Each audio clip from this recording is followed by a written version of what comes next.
Oh, my head. I don't feel rested at all. What was that dream? So vivid. Despite my tiredness, I've woken with a new eagerness to attend this evening's séance. Given I only learned about the event last night, I find that odd.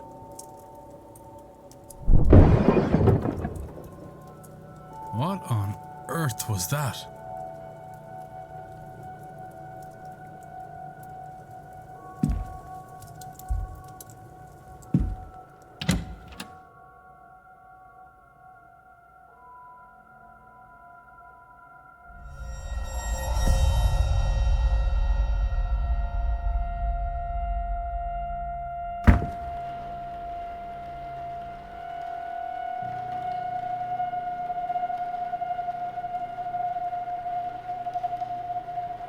How fast must it have been going to break through like that, Mr. Hunter? Hard to say, Mr. Sham. Some of the wood up there needs replacing, so all they had to do was hit the wrong part.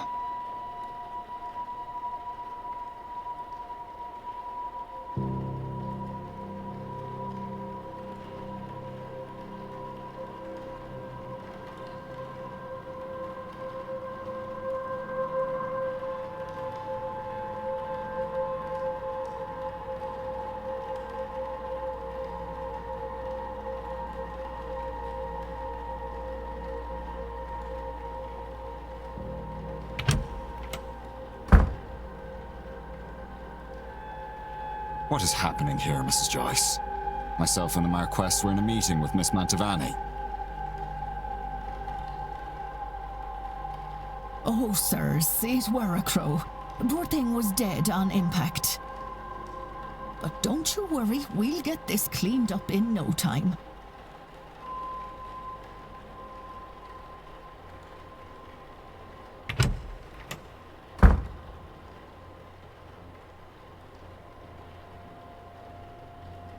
Sorry, Marquess.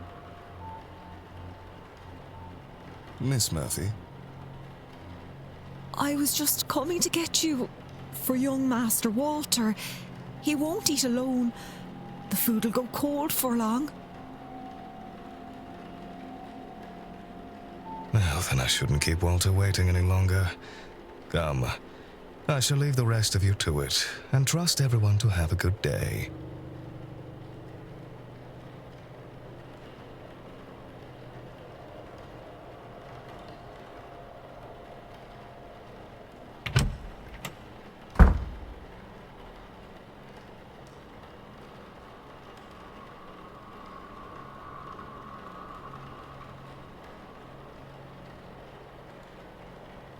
What's all this about a dead crow? Would that be a bad omen for anyone traveling today, yes? Please, Mr. Coventry. Oh, Finn's being here is bad enough omen. Wait. Some decorum, please.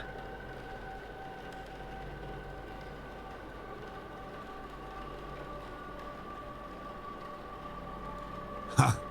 She said far worse about me, and it all true. Aye, it's a bad omen, Coventry. No doubt about that.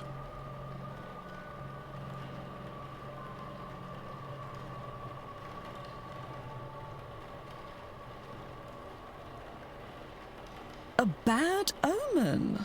And it didn't show up in your cards, Mrs. Erickson. Oh my. Show some respect. Mr. Dupre, can't you keep your woman in line? Or is your dynamic the other way around? Mrs. Darcy is not my woman, Mr. Scarrett, nor am I her man. We are people and belong only to ourselves.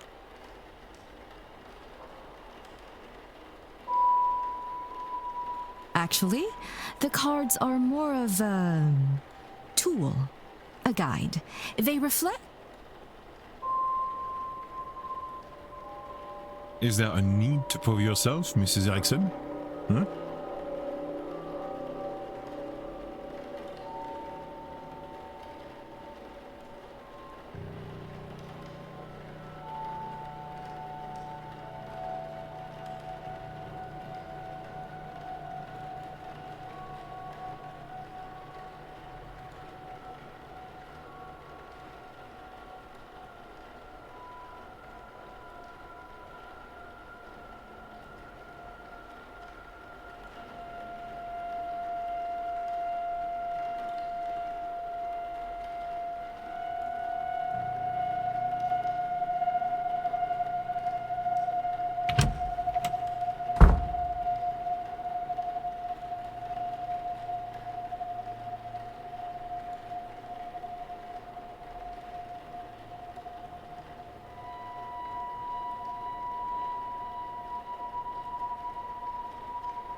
Un moment. Monsieur? You would be Declan Ward, correct? Allow me to even the playing field. I am Etienne Toussaint, a debunker of fraudulent mystics. And it's the topic of fraud I wish to speak with you on.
It seems Mr. Toussaint is here on a witch hunt and intends to force me to his side. I should confront him about this.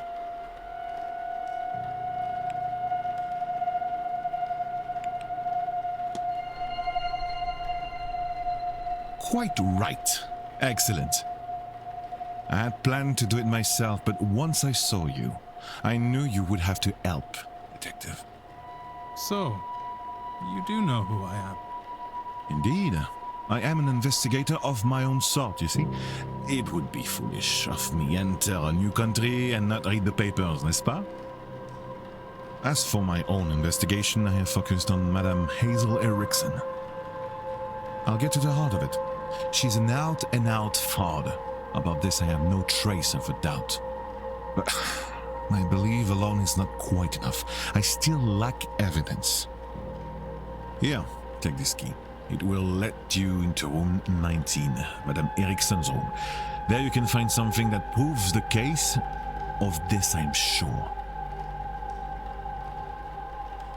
What makes you think I'd do a thing like that?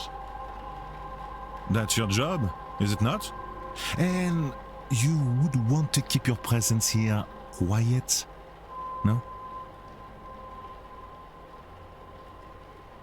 You won't hear a thing further about your presence once you have aided. Here, the key. I shall see you back with the evidence inside the hour, yes? Otherwise, well, I will have to make an announcement at breakfast. You'll be out no long after, I assure you. And how do you expect me to get into Miss Erickson's room safely? I believe I heard her discussing her plans with Monsieur Aufin. You might consider listening in.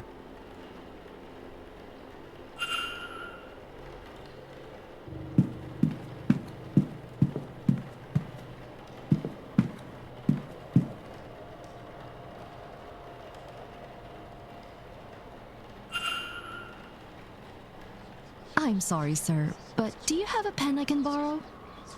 No use for one. Druidry is an oral tradition, so I never got much into the writing. A hole must serve me grand for my purposes. Do you want my chisel?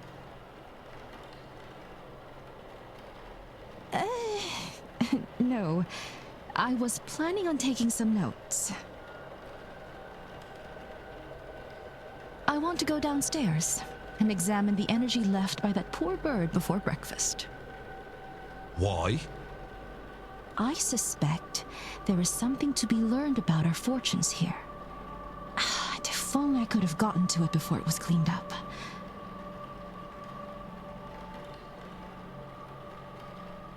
Aye, well, I suppose some folks here have never gutted a bird to read its entrails before.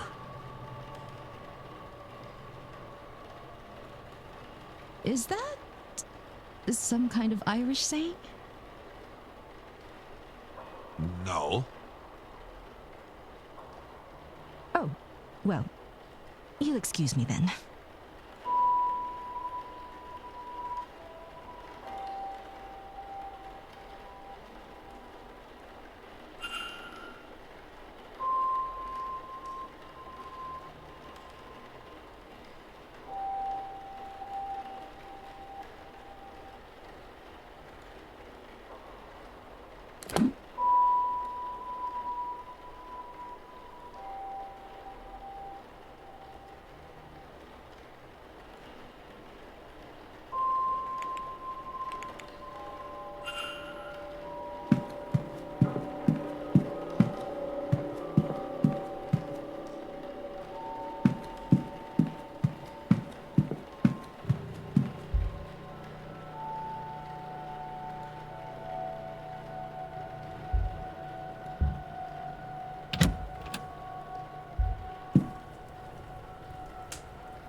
Hello again, Monsieur Ward. Can I help you?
That's all. Take care, monsieur.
I'm running out of time to find Mr. Toussaint his evidence.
Mrs. Erickson intends on murdering Evelyn Deane to eat her heart and steal her magical abilities.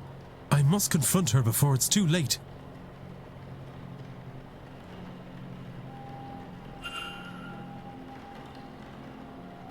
Well, hello there. I don't recognize you. We haven't met before, have we?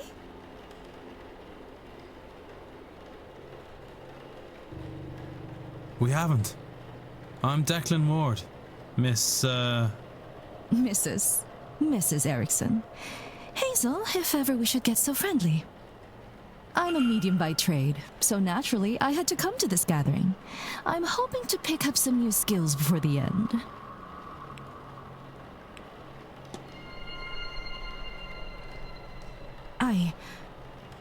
How could you possibly...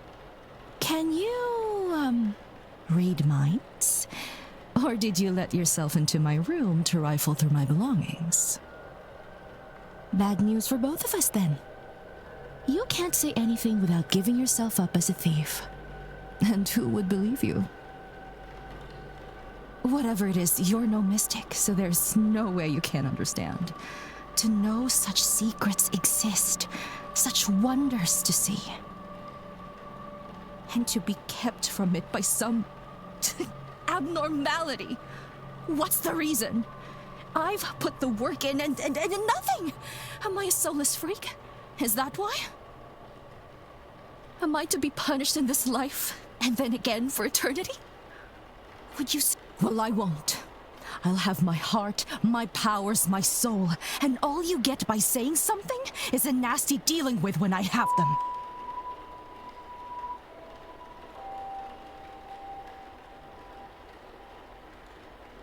Stay out of this, Mr. Ward, if you have any sense.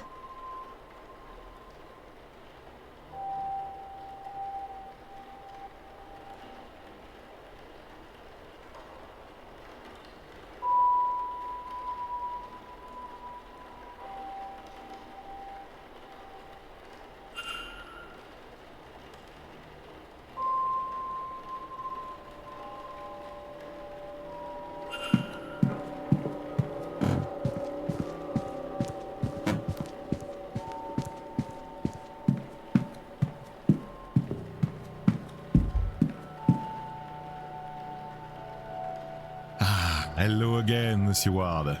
Can I help you?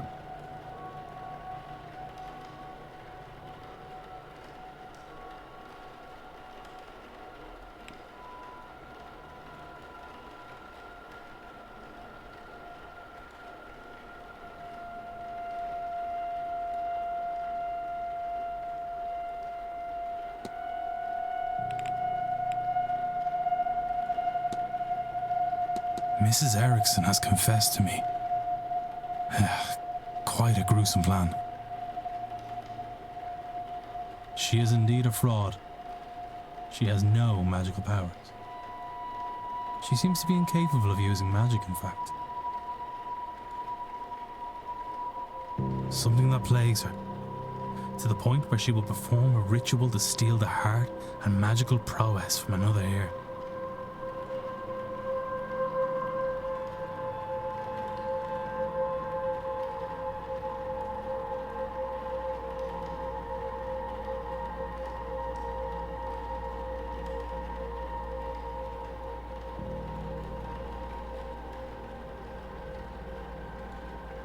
What? No, it cannot be.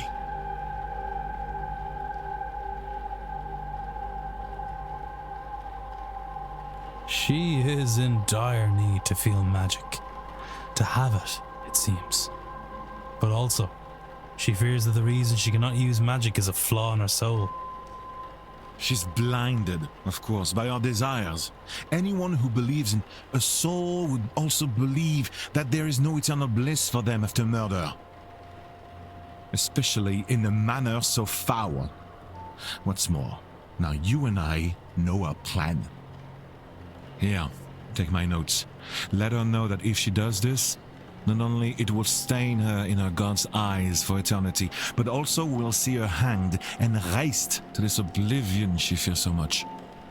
She would be better served getting off this path now and finding more mundane solutions to finding her God's favor. I am told one can cleanse her soul with coin. My record shows she certainly coined enough of that in her time. As for you and me, Monsieur Wilder, our business is done. Whatever reason you're really here, your identity is safe with me.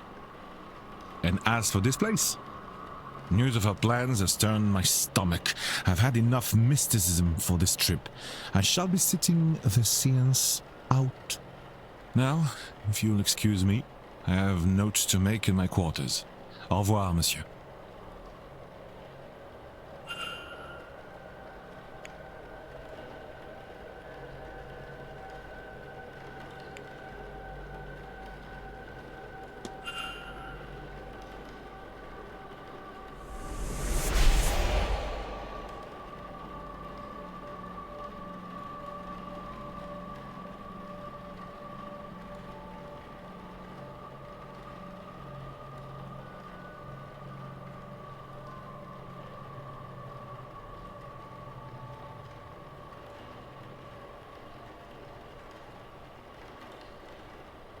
Excuse me, sir. Is this your room? Number 4? Mr. Ward? Yes, that's me. Sorry to disturb you, sir. Just delivering this parcel to your room. It was left for you at the front desk. By who? No idea, sir. It was left when nobody was about to see. Anyway, I'll leave you to it.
Mr. Ward, surely we have nothing left to discuss?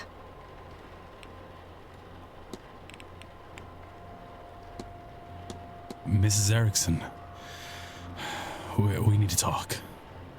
This had best not be about my personal affairs again. Why don't you do us both a favor, Mr. Ward, and stop interfering? What could you, of all people, possibly have to say to me? That's not a bad point. Perhaps you'll be more interested in what Mr. Toussaint has to say. Shall we go to your room, then? Or would you rather discuss this in the open? Yes, my room, sir.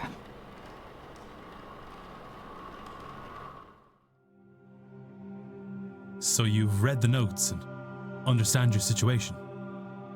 Whether you face eternal damnation now is a point of debate. You assume that this is linked to this magical nullness you have. You may well be wrong. But if you do this, then you are locking yourself onto that path. And Mr. Toussaint will ensure your remaining days will not be easy. Magic or no.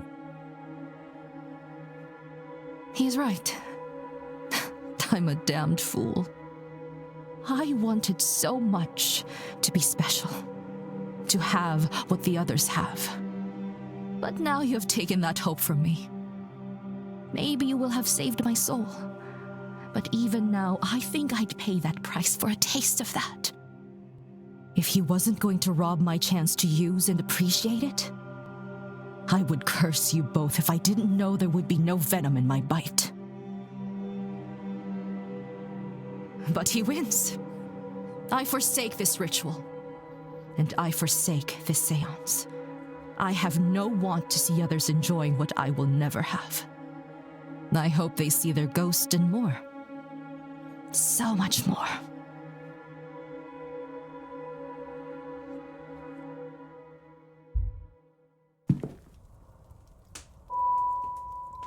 Now, I would really like to be left alone. I have a lot to think about.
Ah, there you are now.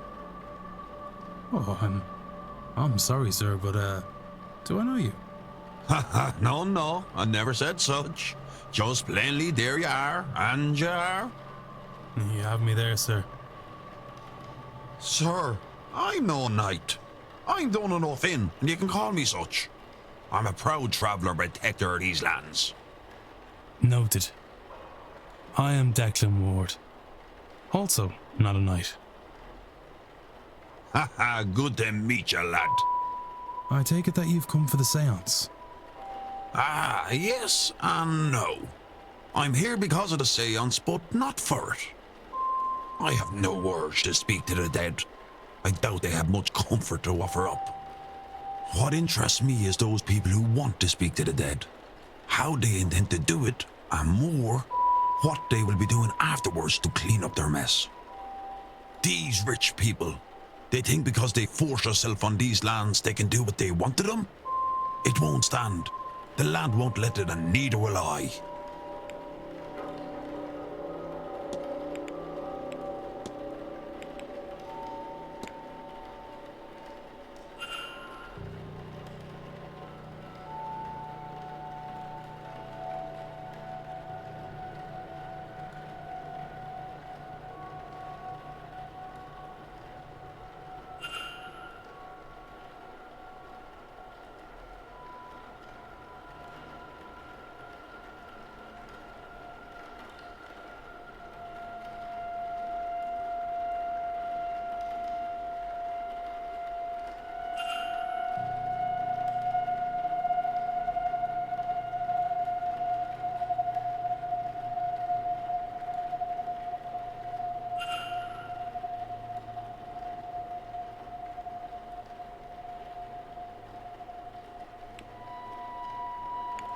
I should go. Only do something if you want, not because you should.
sigil. It unlocked some kind of memory. Somebody painted this sigil under the bed on the night Miss Deane went missing. The same one from my dream. When they came back to remove it, they couldn't, and they magically sealed the room to cover their tracks. I have a hazy understanding of the sigil's intent somehow. It draws attention to the person above it, though attention of what I do not know. It brings them back to the dream, maybe. I'm unclear. It's as if I have memory that is not quite my own.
Oh, well.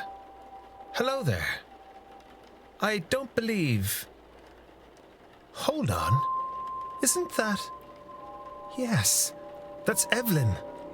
Miss Deane's room. It is, isn't it? I'd forgotten, but I'm sure of it now. What were you doing in there?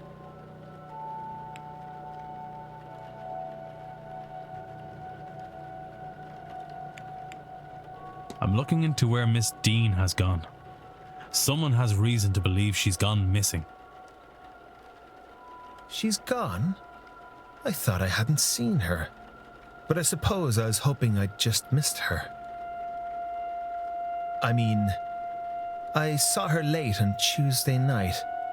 I didn't speak to her, but she didn't seem to be herself.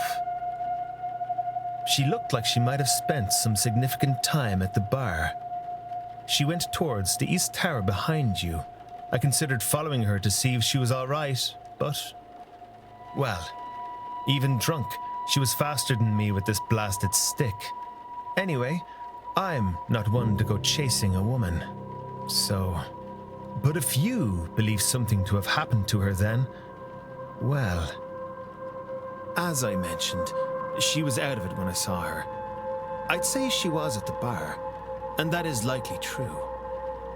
But she may well have been there getting something from the barman. The porter, Doyle. He's a bit of a user, and Evelyn always finds those. Anyone with a supply can share a supply. Maybe you can learn something from him? Well, this is good information to have. Thank you. This will help. I hope it does. Evelyn's a terror in her own right, but she doesn't deserve anything to happen to her.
It seems Miss Deane was wandering the halls in a magical stupor, brought on by the markings painted under her bed.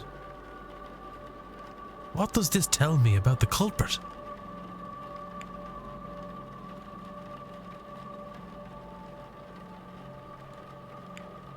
It seems as if the culprit knows how to use magic to achieve their ends, whatever those may be. I have picked up another fact about the culprit. I wonder if there's anyone I could eliminate as a result. And if not, what investigating can I do to allow me to learn some useful facts about the suspects?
Mr. Ward, I do hope the earlier commotion with the bird didn't disturb your rest.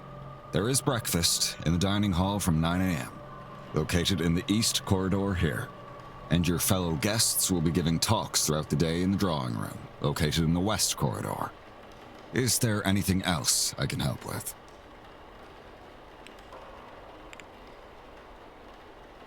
I need nothing else, thank you. Certainly.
Hello again, sir. You here for the meal?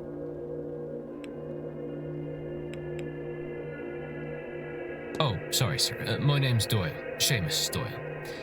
So, the meal? Certainly, sir. Let me show you to your seat.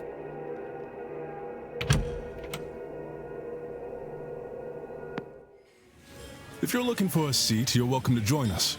I'm sure my companion here won't mind. Why not?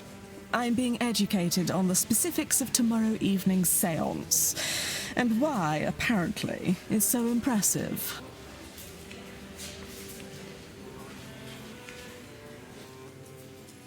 Declan Ward. Pleased to meet you both. Allow me to introduce Mrs. Olivia Darcy, and I am Lloyd Dupre. Would you believe that he's somewhat of an expert on all things related to death? She means I am an undertaker. More than that, evidently. We were just talking about this grand séance, and I'm trying to understand what it is that makes it so grand. all seances are used to speak to ghosts. Is that not the entire point of them? So, wherein lies the distinction? Surely, if Miss Mantovani has held a séance before, then she has also made a ghost talk before. No, though I understand the confusion. We have gotten close to that feat, parallel to it, but direct communication has not been achieved. Seances are used to invite a ghost to communicate, and to provide a means for them to do so. In the most successful cases, the spirit speaks through the medium themselves. But those cases are debunked at worst, and uncorroborated at best. There is no way to prove beyond doubt that the medium did not make it up. Now, in any records of direct sightings, and this is true of my own encounters, the ghosts cannot speak for themselves. Miss Mantovani intends to...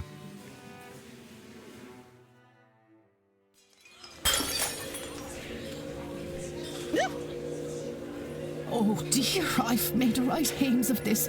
Don't fret, nothing's broke. Oh, do you need help, Mrs. Joyce? Oh no, sir, thank you. I managed to drop it. I can manage to pick it back up, I'm sure.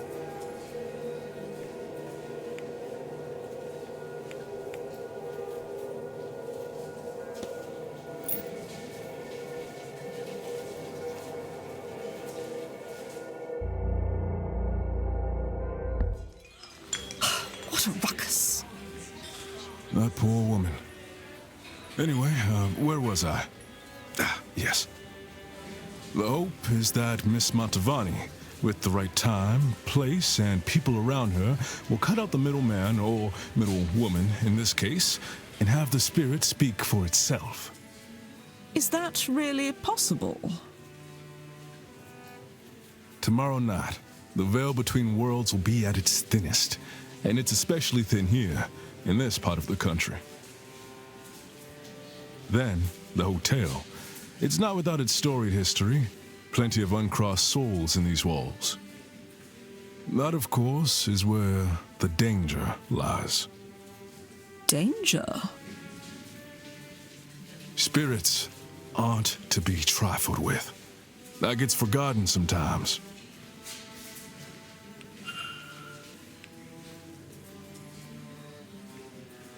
Do you think he'll be in danger attending the séance?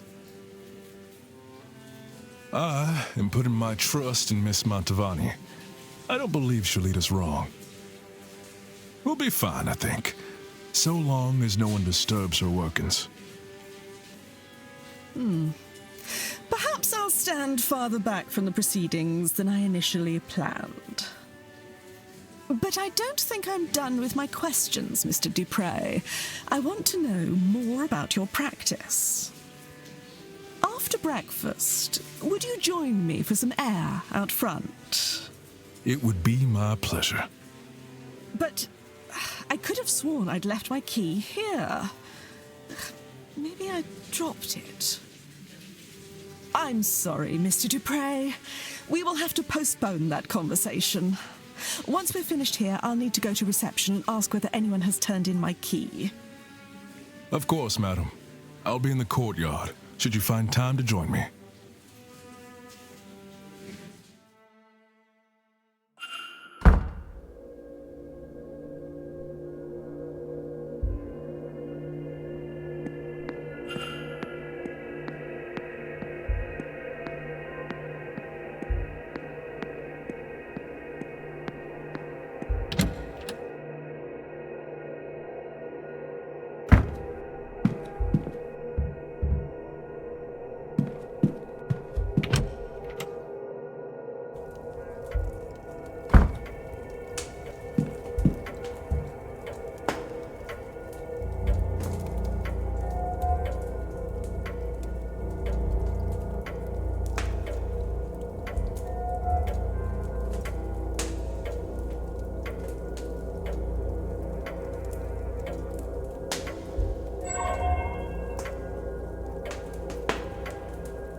Yes, madam. I seem to have misplaced my room key. I see. Let us see what we can do about that for you. Now, where has that spare key gotten to?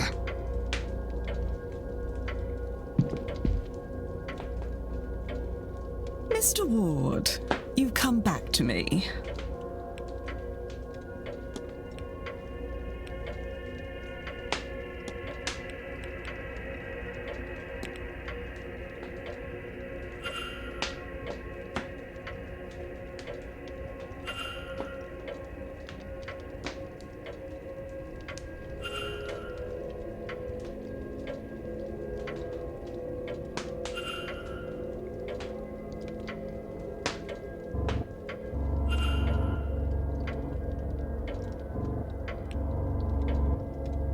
That was all. Good day, Mrs. Darcy. Good day, Mr. Ward.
Hello again, my friend.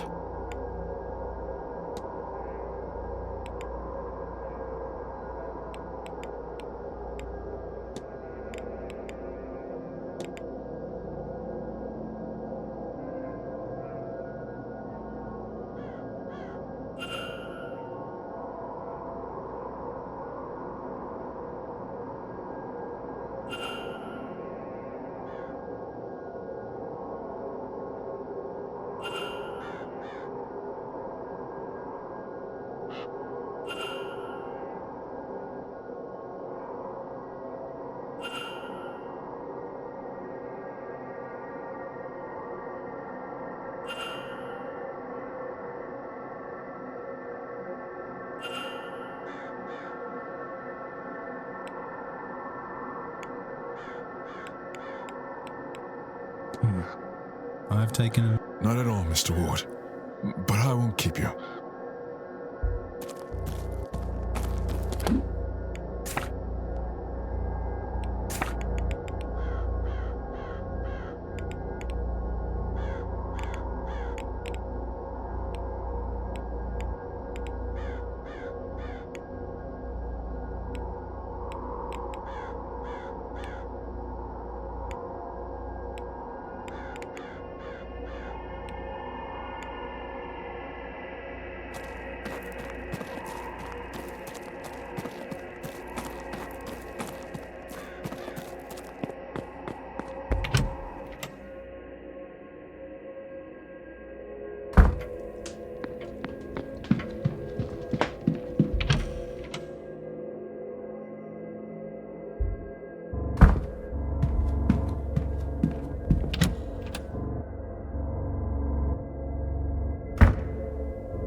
Sorry, sir. Would you mind waiting until we had the place cleared before returning?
Oh, please.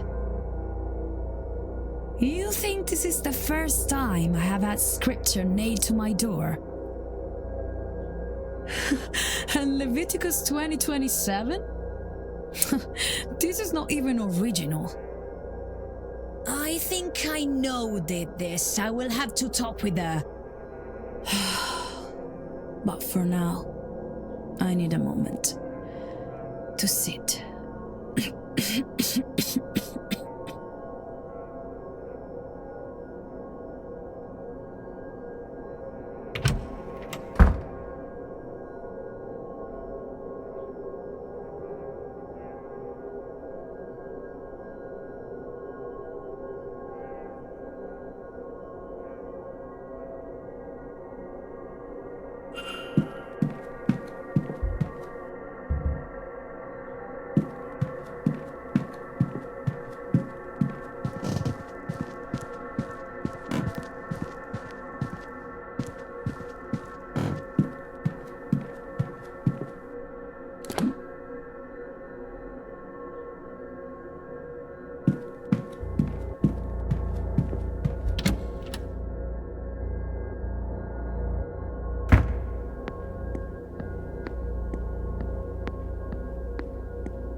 Another crow?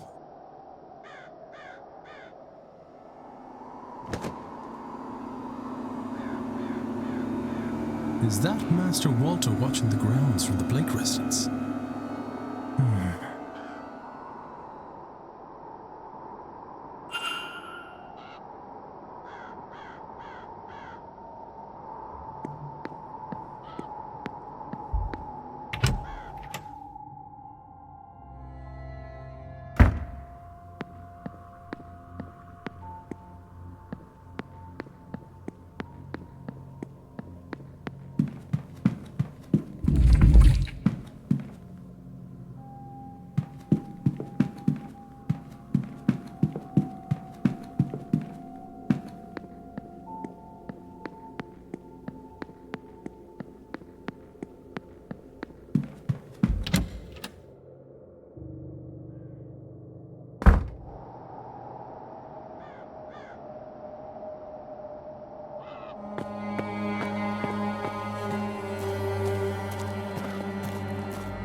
Again? What else could you possibly want with me?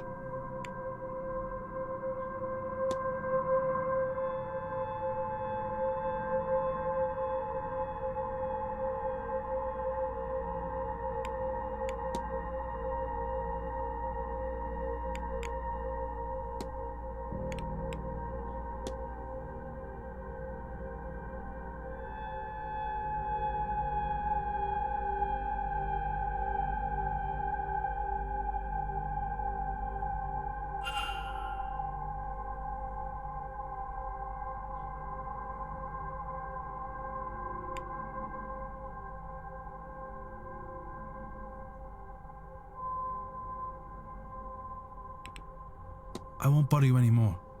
Goodbye now.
Mr. O'Mara wants to trap an angel.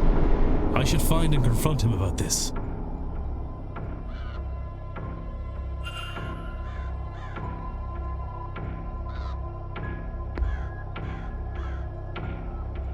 You again?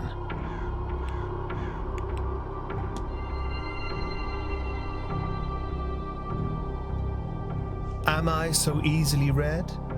Oh dear. I'm not much for secrets, but I'd rather have some mystique. Apparently that's not at all the case, as you've got me pinned. Ah, well.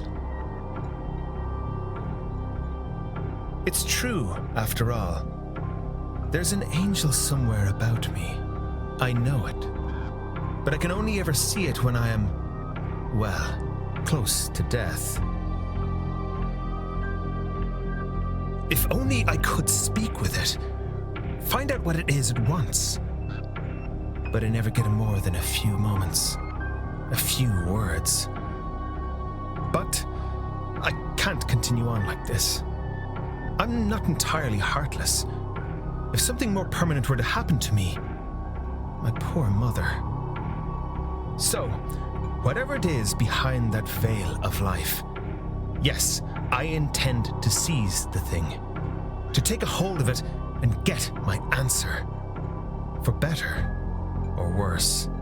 That's the idea, anyhow. But I cannot get to the thing, and I'm going absolutely spare trying to make it work. Maybe... would you help me with it? While the veil is low, I mean, and with more eyes on it, this might be my best chance. Come to my room and see if you can help. After all, your senses were sharp enough to figure me out.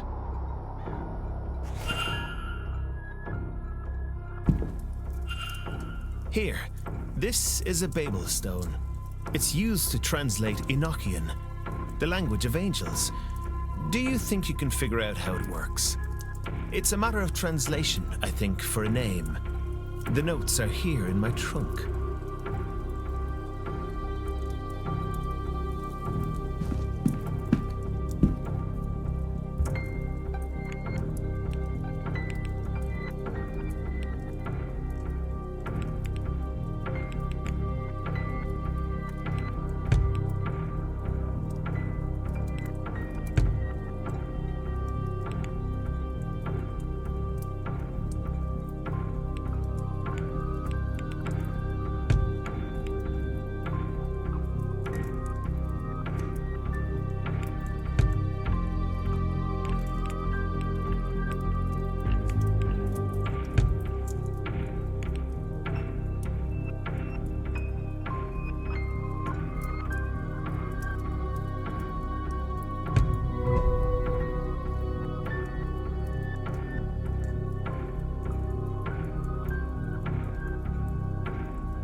Any joy, Mr. Ward?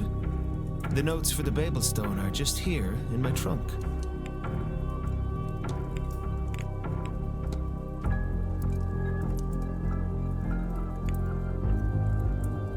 I think your angel's name is Swivna. Swivna? All right, I'll try it. You'll stay, right? You couldn't possibly leave at this stage.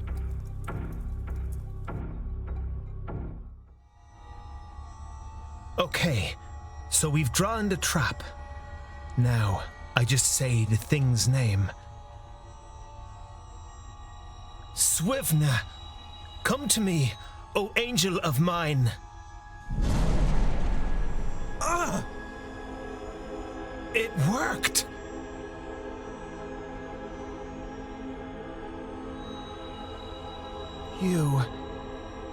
You have been what stands on the brink of life and death, shining down on me.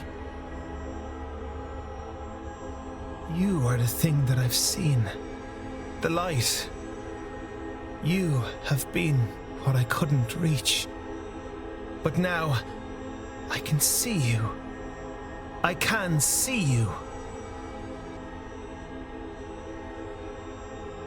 I am sorry. I was going to trap you and keep you to myself. To bask daily in your glory for selfish joy. But I see now. I will clean up my act. I will preserve myself and spread your word. You have my heart and soul. I am your agent and await only your direction, my angel, my friend. It is gone.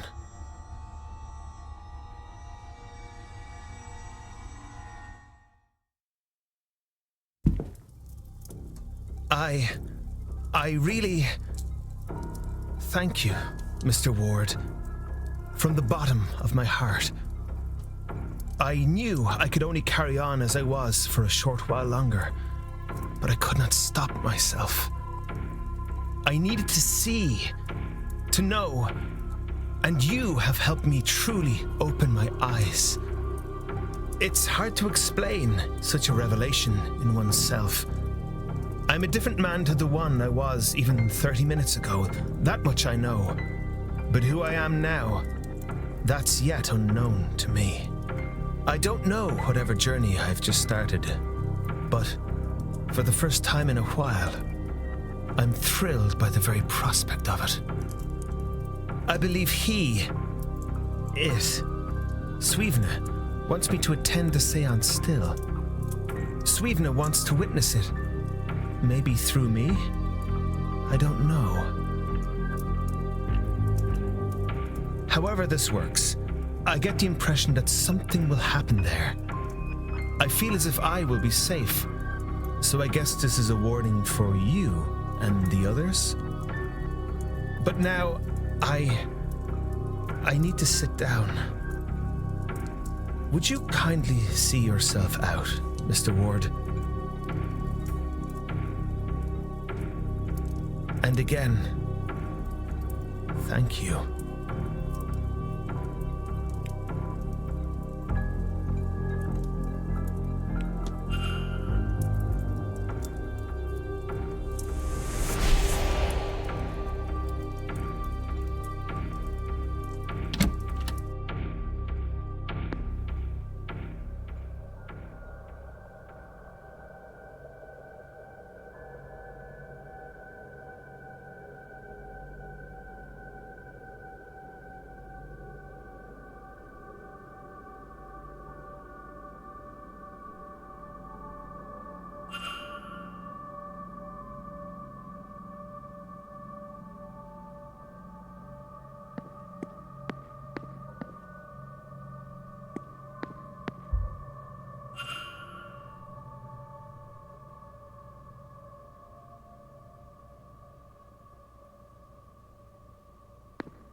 Oh. Well, what were you going to say to the manager? Hardly likes me anyway. Can I help you, or whatever it is you want out here?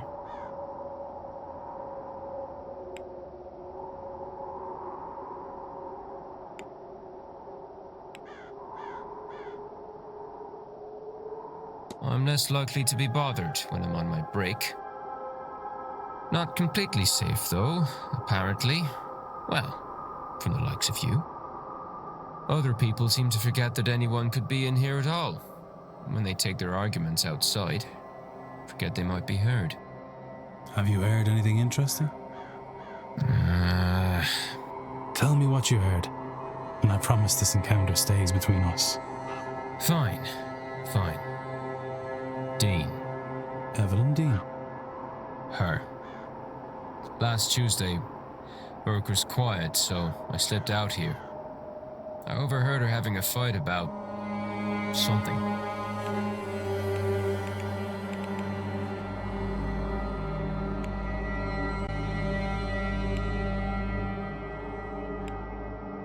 Well, I'm not letting you have any, if that's what you're at. God knows, this stuff's hard enough to get already. Anything decent is. Well, I don't know. Since we're good pals now, I'll tell you that I did try to get closer, but it was too risky. Probably some of this magic stuff they're all so keen on. You'd need to ask him, I guess. No. All I could tell you is that it was a man. She was the one with the raised voice, mostly drowned him out. Then she stormed off. I don't know if he followed. but by the time I'd worked myself to a good vantage point, he was gone too. Bloody maze. This has been helpful. Is this why she's not been about the last few days? Vardy says she left, but I don't know. I don't know, but I hope to learn. Well, if you're gonna be snooping about, it was 8 p.m. they fought. I know because the bar was quiet with all the Blue Bloods playing bridge. Thank you.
Thing guided Miss Deane through the grounds, though I'm not yet sure to where. The whole time they were being watched by the culprit. Can I learn anything useful about the culprit from this?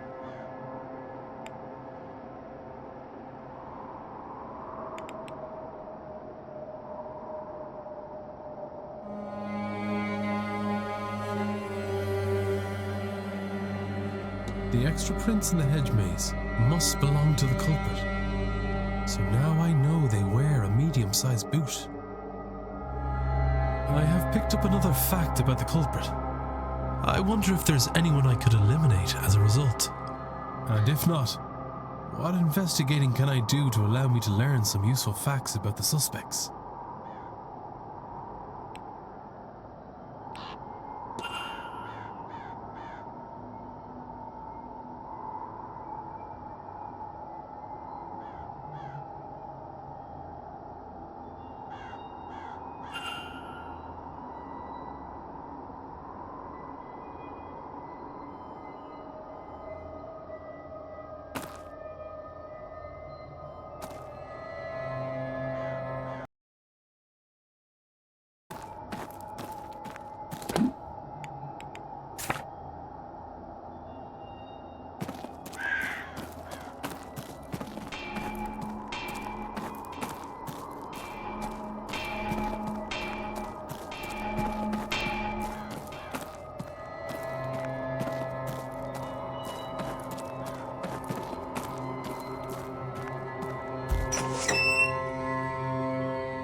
God almighty. A spirit. Is that Miss Deane? She doesn't seem to be moving. I don't think she means to hurt me. I need a closer look.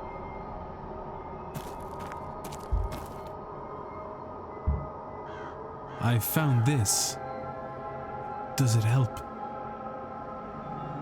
I'll take that as a yes.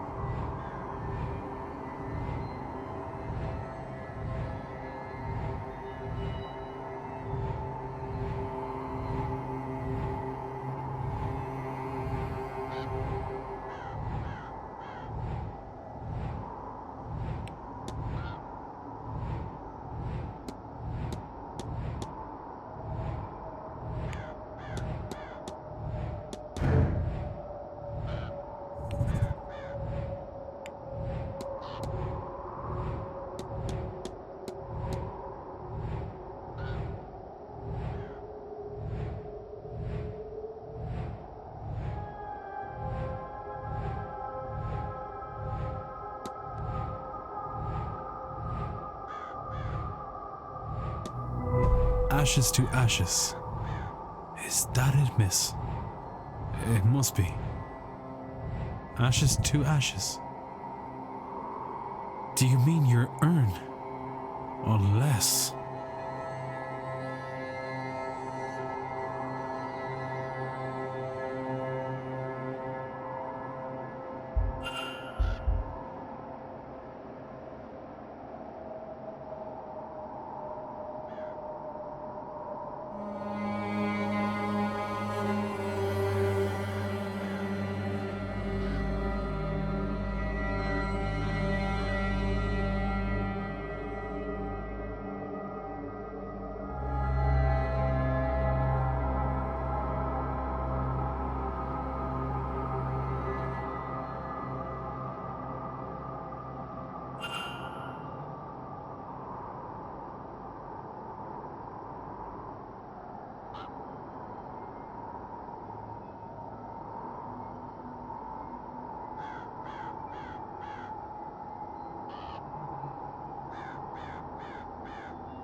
Figure this out. I promise.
Mr. Dupre means to transfer his friend's soul into Evelyn Deane's body.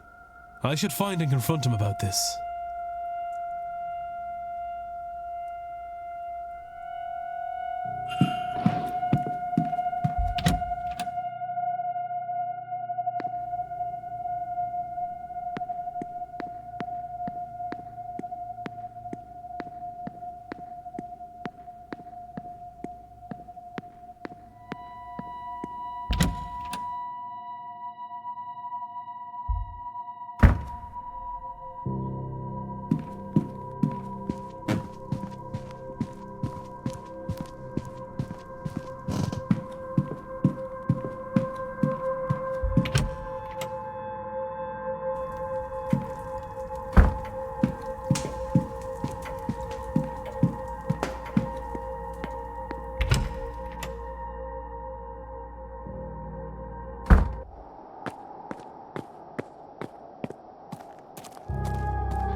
Hello again, my friend.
Oh, sweet damnation.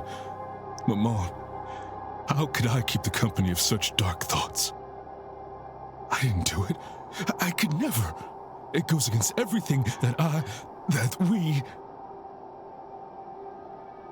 Then take heart, Mr. Dupre. You haven't acted yet. But I must ask you as a matter of urgency. Are these thoughts your own? I don't know. I've felt a heaviness here these past few days. Something in this place that feeds on grief, drives obsession. The moment you spoke, It felt as if you'd broken a spell. But I'm worried, terrified that it could return just as suddenly. Then we must act quickly. Have you any idea how we might break this hold on you? Oh, Mr. Ward, I must lay my friend to rest. I should never have delayed it to begin with. Laura, yes? I believe I met her spirit at the fire pit. You saw her. I thought I felt something there, and yet she's been taken from my sight. I was foolish, selfish, enough to want one last adventure together. I should have laid her to rest before coming to this place. There is still time, Mr. Dupre. Yes, you are right. Of course there is. There is a ritual. I do not know if it will work, far as we are from Amon's reach, but we must try. I'm sorry, Laura. I hope you'll forgive an old friend his folly.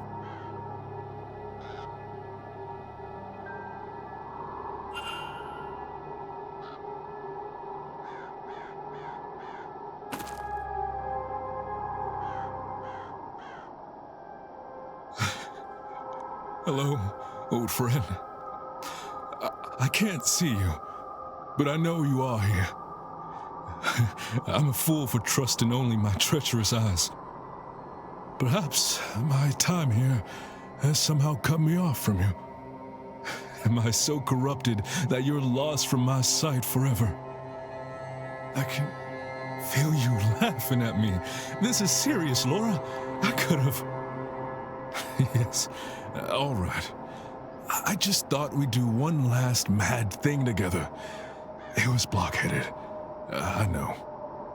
Though, in fairness, I entirely lack blockheadedness. Yours must just be infectious. Oh, I'm glad we could... Oh, Laura, you'd think it would be easier the second time, wouldn't you? Goodbye, sweet friend.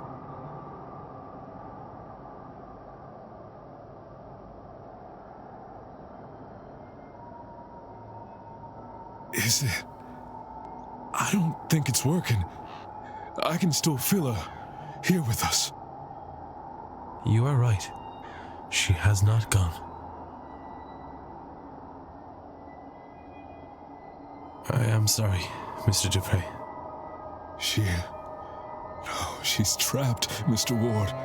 While I've been in battle with my thoughts, she's been drawn deeper into the Manor's grasp. I cannot afford any more delays. I'll grieve my cowardice when my friend is freed. The reality of it is, Mr. Ward, that Maman Brigitte is too far out to fully reach these lands. Until we can extend her influence, Laura will be trapped. There is another way. A different ritual that calls upon not only Maman Brigitte, but her Irish aspects as well, Breed and St. Bridget. We'll need a representative for each aspect. Someone to be a vessel or a stand-in. For Maman Brigitte, I can do the honors. I will provide the stones for her fire. The goddess Breed. What do you think, Laura? Will Mr. Ward do? Me? But... Laura was a priestess of Breed. Her trust is her blessing, and clearly she trusts you. You shall tend the flames. I can't. You can, Mr. Ward. You must. And lastly, the abbess, St. Bridget. We must find someone who's close to her. They'll need a gift of some sort, a demonstration of deep devotion. Well, I can try to find somebody. Thank you for all of this.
Don't sneak up on people like that.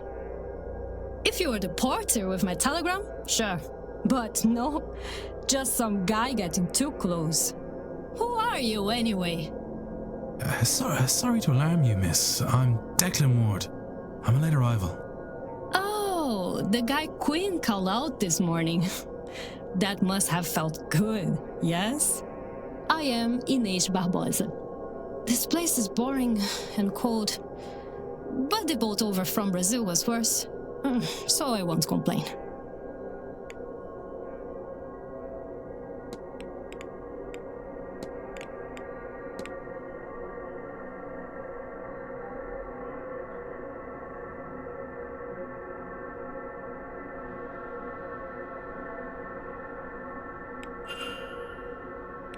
I have to be off. Oh, if you see that lazy porter, tell him I want my telegram.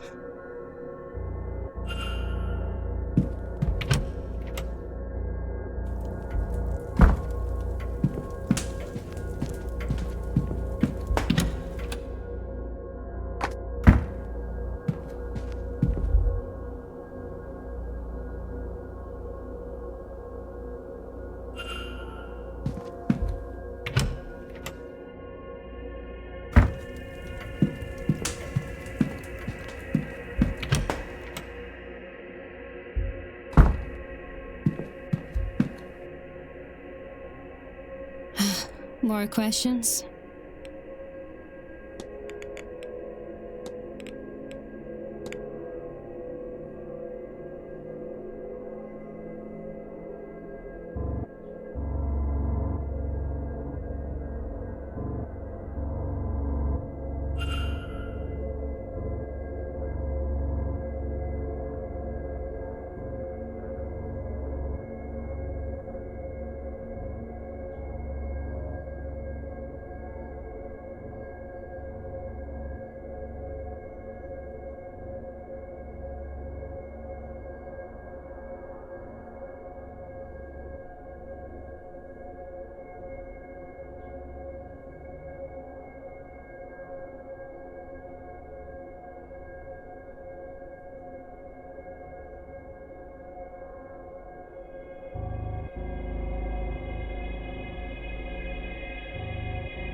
I have to be off. Sure.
Welcome, all of you, to my home. I am Jonathan Blake, the Marquess of Doon, Lord of this manor, and all the land that can be seen from it. I've been asked to speak with you about the house and its history, which dates back to 1652.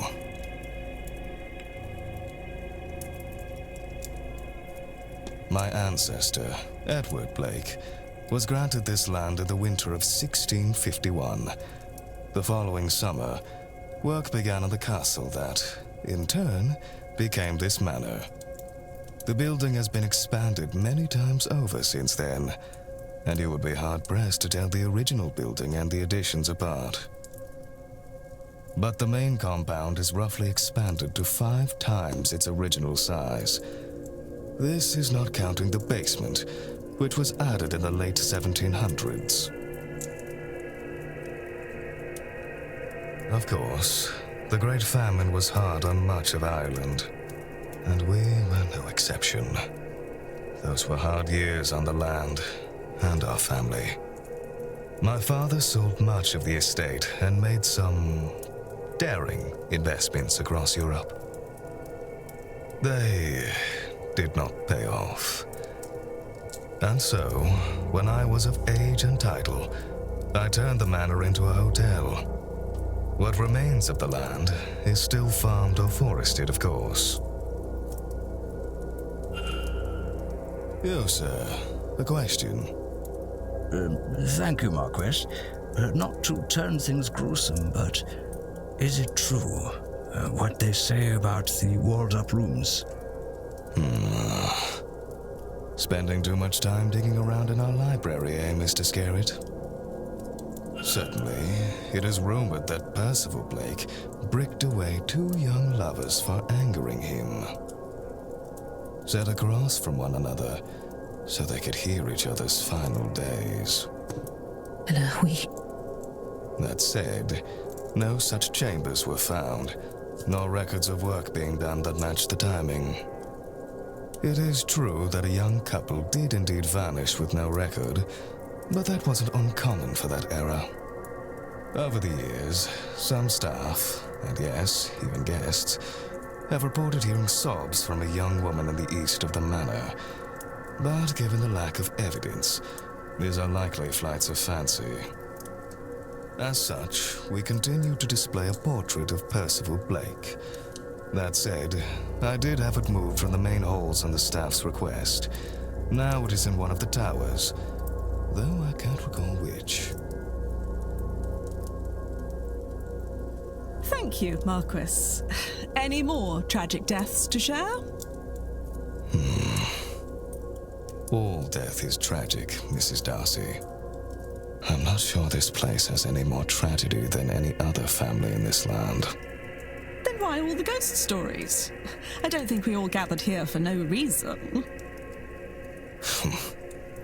That's perhaps a better question for Miss Mantovani.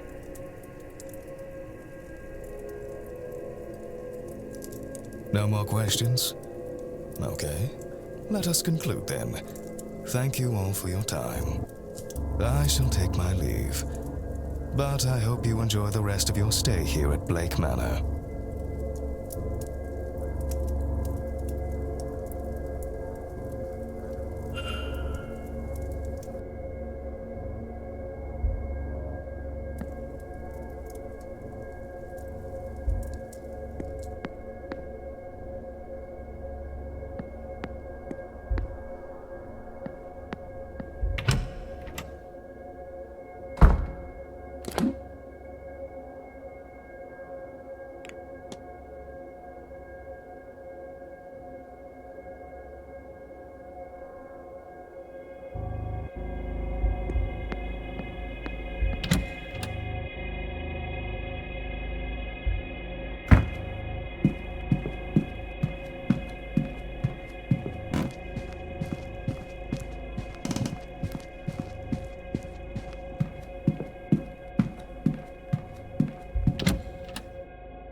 If you'd hold a moment, I'm just looking for something. Are you all right, miss? Fine. Just looking for a book. I know I had it just a few days ago, but now it's nowhere to be found. Without it... Without it... damn it! I'm at a dead end. Would you tell me if you see it? It's a book on local land records from late last century. It has to be around here somewhere, unless... another guest has taken it?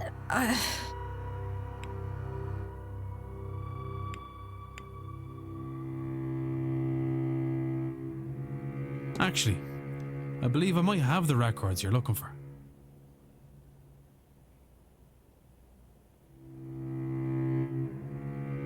Miss Barbosa had it.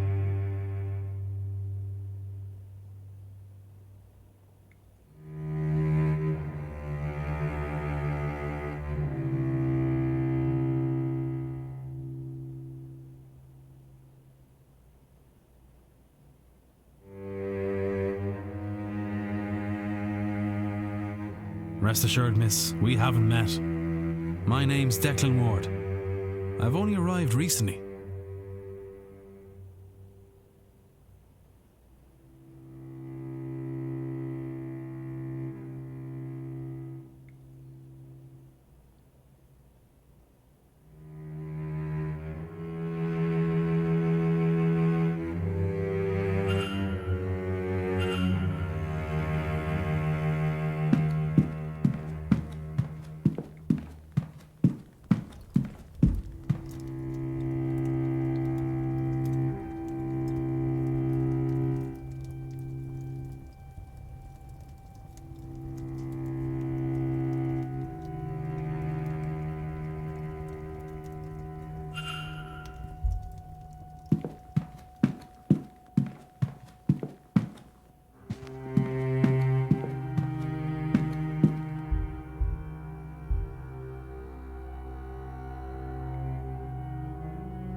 Signor Ward. Yes? Yes. And you are? My name? My name, Signor, is Carmela Mantovani. The same Carmela Mantovani who is hosting tomorrow evening's séance. The guest of honor, if you will. The psychic? Is that how you know my name? You flatter my abilities, Signor. No, I overheard the staff mention a new guest and worked the rest out. I am something of the detective, no? Another example. I think perhaps you are here for a different reason. Something not like the others. And why would you say that, madame? You do not recognize me or my name. I would wager good money that no others came this far west without some idea of those details. Come, allow me to read your cards. Perhaps we can discover your real reason for attending. Maybe you will find a little direction along the way.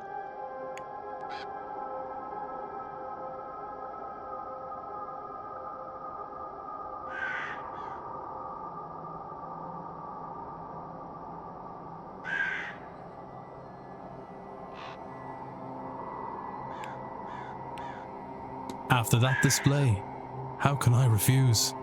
Come closer then, Signor.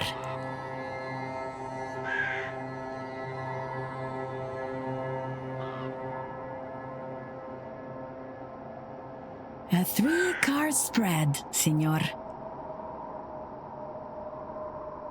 1 card for your past, 1 for your present, and 1 for your future. Let us begin. The 3 of Swords. Swords cover the intellectual realm. And this one in particular deals with heartbreak.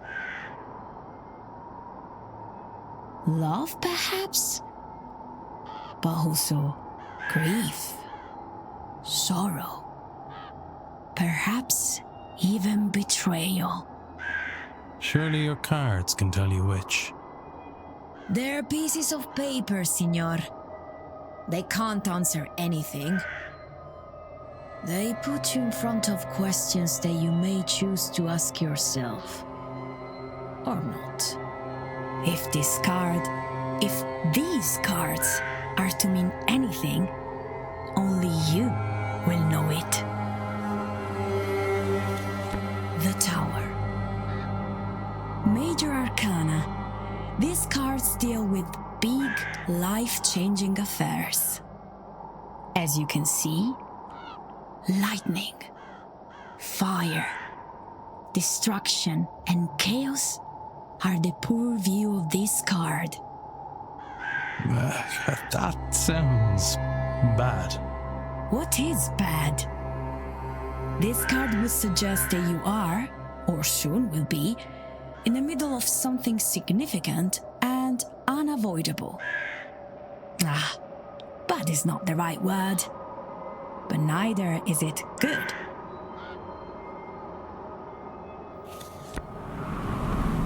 Oh, the wind! Does that mean anything? Everything means something, Signor. Normally, a card is upright or reversed. When upright, this card, the Wheel of Fortune, means good luck, prosperity.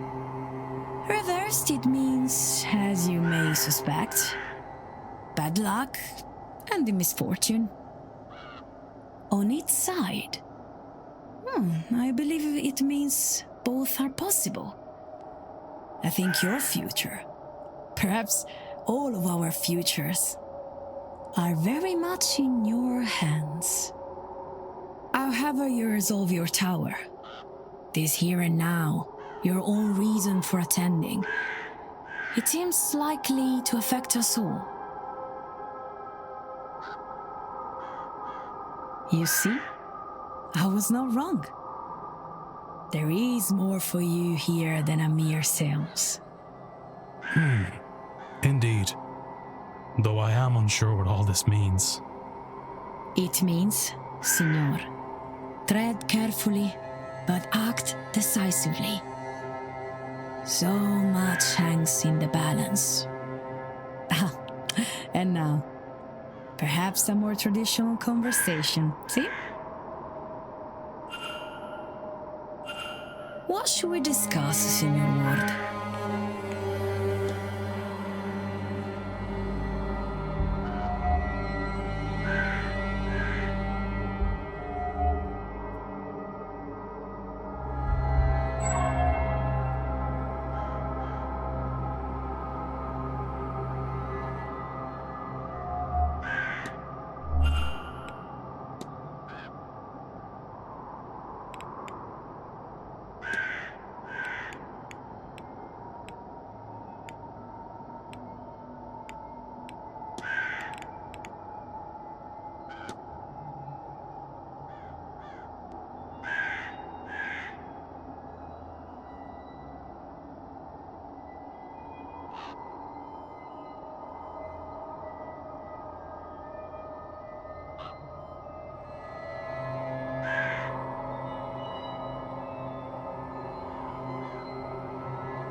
Miss Montevani is ill. Clearly her work is taking its toll.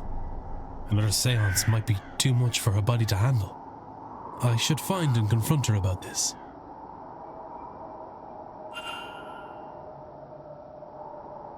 Signor Ward, we meet again.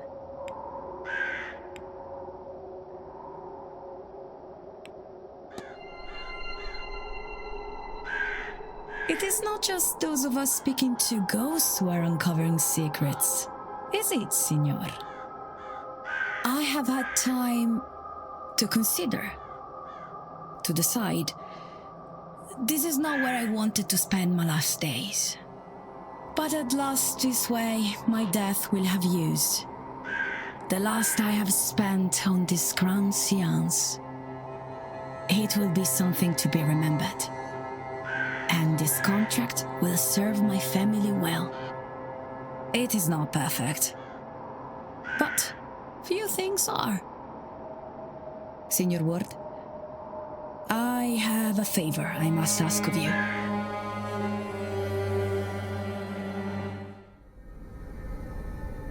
Signor Ward, I believe you to be a good man. I will not survive this séance. Even if I hadn't already known it for myself. I have seen it in my cards. I have resigned myself to this. I have reason for seeing this séance through. My family. I left when I was young, when I realized this gift gave me a way out. And what a life he has given me. I have performed in the old world and the new. Every kind of party I have been to. I even read for Queen Victoria, and through her granddaughter, I performed a séance for the Tsar and his mad monk. I could not have asked for more. But I do not have much left. All I earned, I spent. I could always earn more. But the time for that is at its end. I want to give something. Some fraction of the comfort I have had. This event. It pays well. Too much even.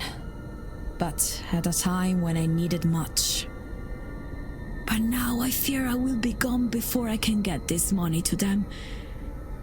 Please, Signor, I will give you the secret to the lockbox in my room. Per favore, you must go to my room and get my earnings.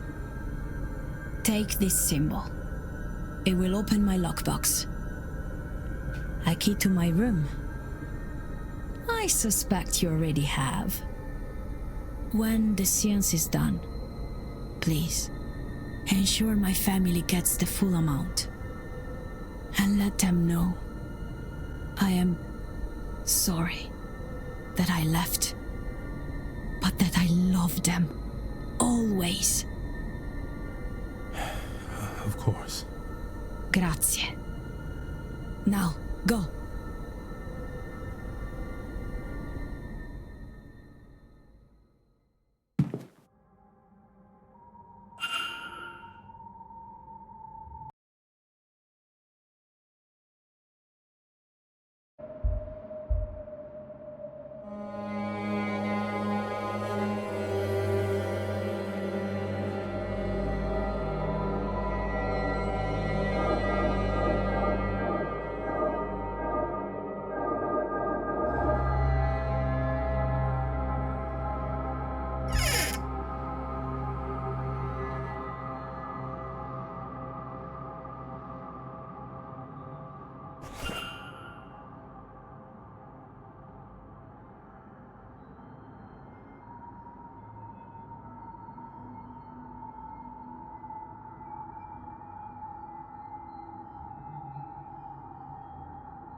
Oh, a new face.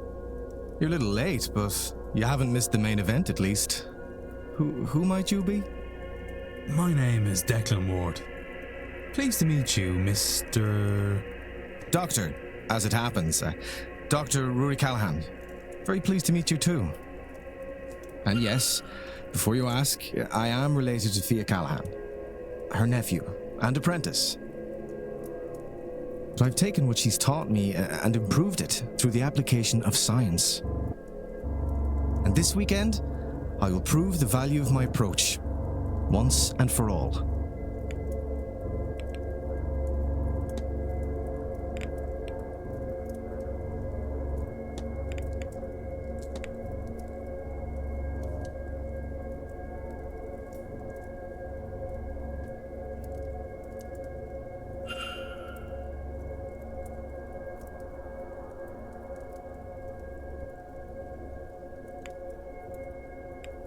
I have to be on my way. Be well, Mr. Ward.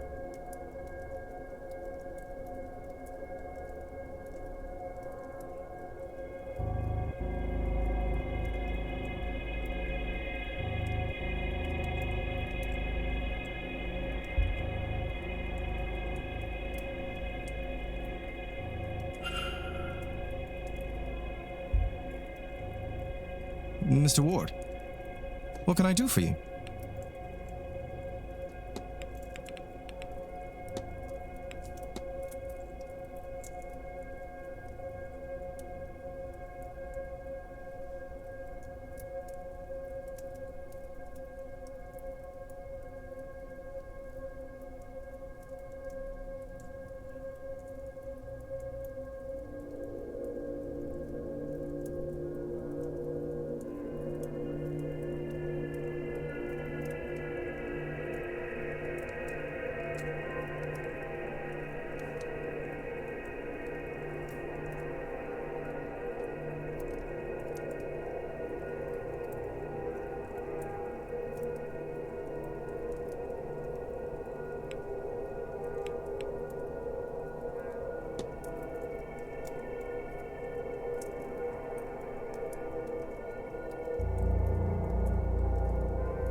Now, are you ready?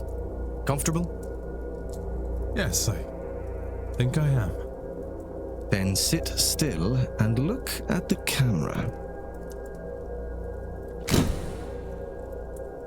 And we're done. It'll take me a few minutes to develop it.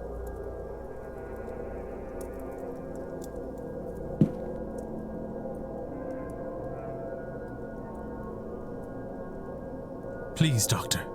If you mean to make a fool of me, you have gone too far. This is no prank. Whoever that spirit is... Eamon. My brother. Eamon. Eamon is with you, in a way. I should be clear. You are Catholic, yes? This is not to say that your brother isn't in heaven. Perhaps a way to explain it is to think of him as a guardian angel. But in truth, we don't know. Look there, at Miss MacLeod. No spirits. It's not that there is no loss in her life. So why? Nobody has been able to really explain things like this. That is why this event and Miss Mantovani's promises draw so many. Here. Take a copy. And with it, take solace that your brother is watching over you. Thank you, Doctor. This means a lot to me. I can see why you champion these newer ways.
What do you make of this then, sir? I was rather hoping you might be able to tell me. I've not the faintest. But I noticed that it's finally gone down. Has it now? Aye, sir. It's been climbing all week, but finally went the other way this morning. How odd. I wonder what caused that.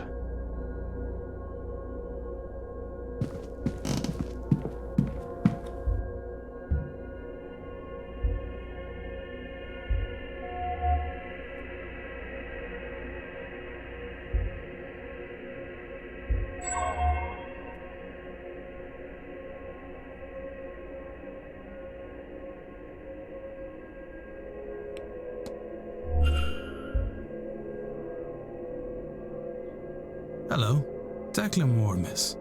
Pleased to meet you. Oh, God bless you, sir. It isn't often someone introduces themselves to the help. Caitlin Joyce, I'm the housekeeper here. If there's anything you need, just come right to me. Oh, well, thank you, Mrs. Joyce. I'll try not to be a bother. Nonsense, Lord knows. We could use someone normal at this damnable séance. Why the Marquess saw fit to risk our immortal souls bringing that Satanism here is beyond me. Why, I've half a mind to... Oh, don't mind me, sir. Just getting crotchety in my old age.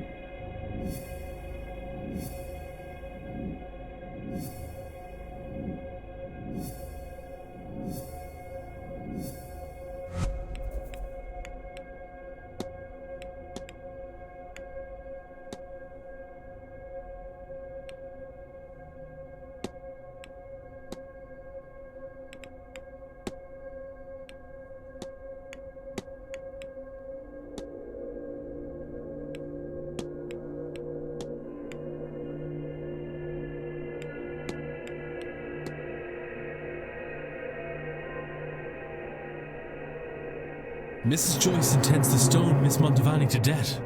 I should find and confront her about this.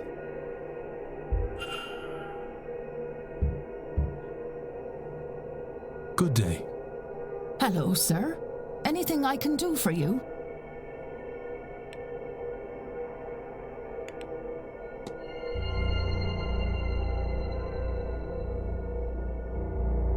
Oh, Lord. Oh, my sweet Lord. What is wrong with me? Every moment the witch lives, I sin. Even Abraham could kill his son for God, sir. Why? Why is it so hard to kill a damn witch? Could you forgive yourself if it were easy? Is this truly what God intends? Think, Mrs. Joyce. You don't understand. She's just been so kind, and I keep seeing her face. Except there's wet red down her skull, and the squelch of bone mixed with the scent of iron, so thick you can taste it. And her hair is matted, and she's crying, and I just... None of it happened. None of it has to. Doesn't it? No, we are godly. But not everyone needs to be godly to be good. And just because somebody is a mystic, that doesn't also mean that they are monsters. Oh, I want to believe that. But every time I try, it feels like I'm questioning him. So try again. God is steadfast enough for questions, Mrs. Joyce. And he's good enough to love you when you seek answers. I have faith. Oh, sir, oh, you're right, aren't you? I can't do it. I almost... Oh, could I? Oh, sweet Lord, forgive me. Maybe he sent me an angel? To show me these people aren't savages. Please, take this. It's St. Bridget's cloth, a brat vride for your protection. I pray the Lord keep you safe. Then you're not? I mean it, sir. I'll find a way to repent. I don't know how yet, but something will come up. I have faith that it will. Good.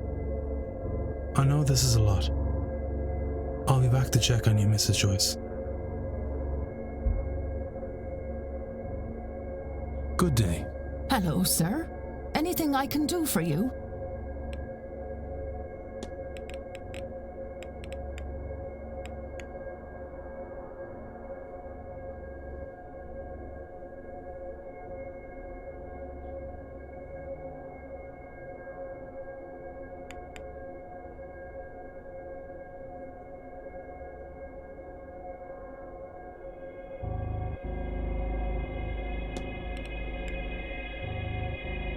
Mrs. Joyce, you told me before that you wish to repent for your actions.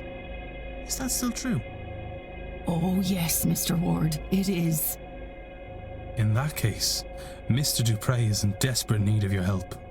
The spirit of his dearest friend has been trapped inside the manor, and only a worshipper of St. Bridget can set her free. St. Bridget? But she... I had no idea she cared for people such as them. The Lord truly does have a lot to teach me these days, doesn't he? Yes, Mr. Ward. Tell him I'm ready and willing to help. Whatever it takes, I'll be there.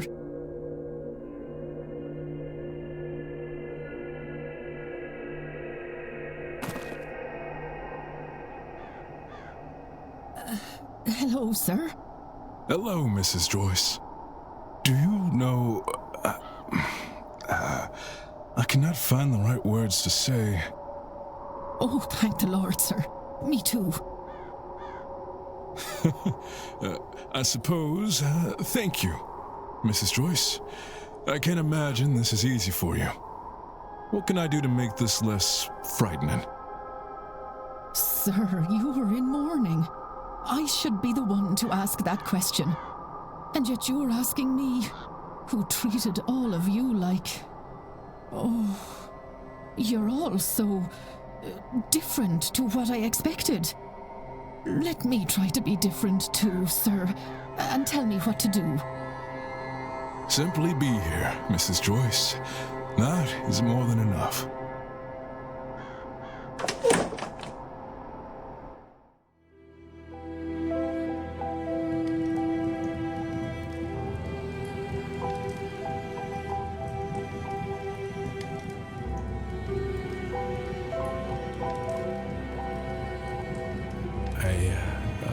I'm not sure that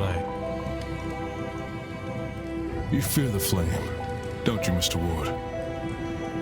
I can see it in your eyes. Yes. It's taken a lot from me. You know, Breed, your Saint Bridget, they are fire deities. Laura was a priestess of the flame. She was part of a sisterhood who kept a sacred fire going back home. And a part of her was given to that fire, as was her wish. That's beautiful. I think it's funny, and very like Laura, that she picked you to manifest to. One last playful act. I'm scared too, Mr. Ward. I've never been so out of my depth. But I see now we have to face our fears, to grow. Each one's work will be made clear, for the day will reveal it, and fire will test it. The fire will show what each person's work is worth. 1 Corinthians 3:13. But as a godly man, you already know that. What is your work worth, Mr. Ward?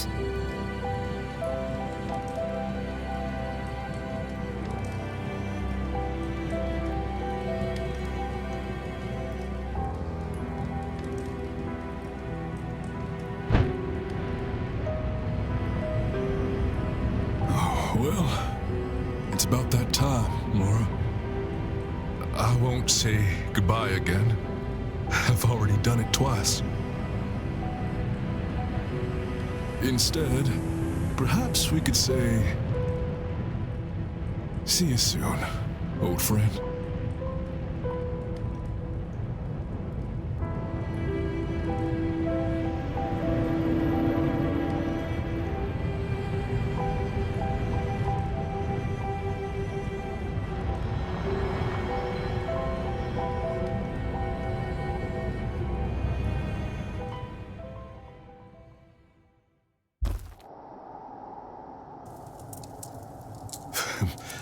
Thank you, Mr. Ward. Both of you. Oh, sir. You're crying. My heart's never been broken quite like this, Mrs. Joyce. But I weep with joy that she may be at peace. Thank you for your help. Without you, she... I'll not suffer to think about it, sir. Mrs. Joyce, now that your mind is changing towards these ways, will you join me for the séance? You know, I think I will. I didn't realize before, but I was harboring a deep dread about it. Now that it is gone, I would like to attend. I know what you mean. It's as if some part of it felt it to be unsafe. But now, I think Laura is watching over us and wants us to be there. Come, let's get you inside. I'll make you a hot cup of tea. Thank you, Mrs. Joyce. That would be much appreciated.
I should close the mystery of who fought with Miss Deane. If I can form a hypothesis, I will learn something useful for my investigation.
Mrs. Darcy wants to murder Miss Deane.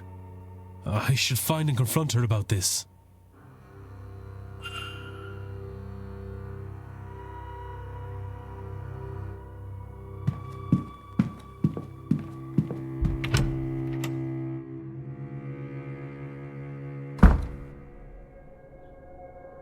Mrs. Joyce, do you have the master key for the southeast corridor?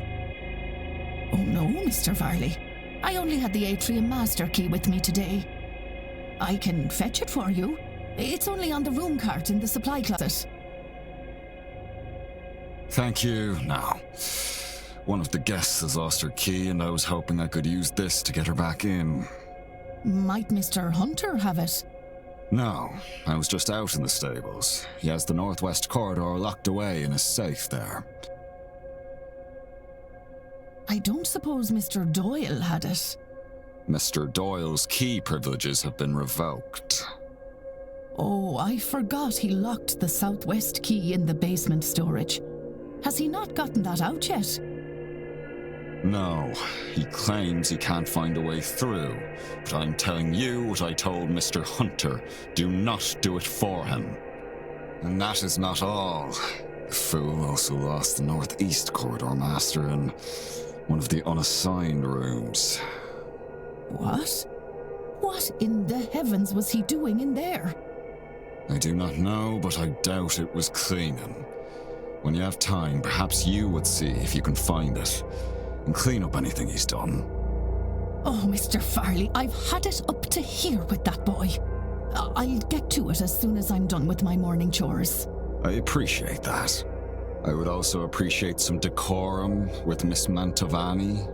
She's the Marquess' guest and the host of this séance, which you know is important to the future of this manor.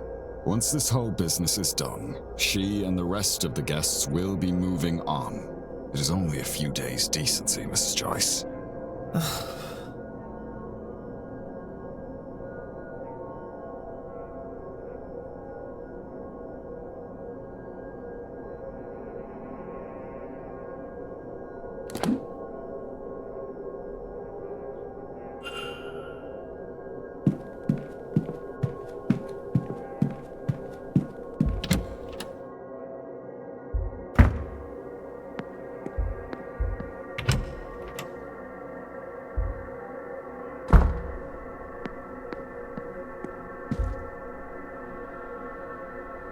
Ward, you've come back to me.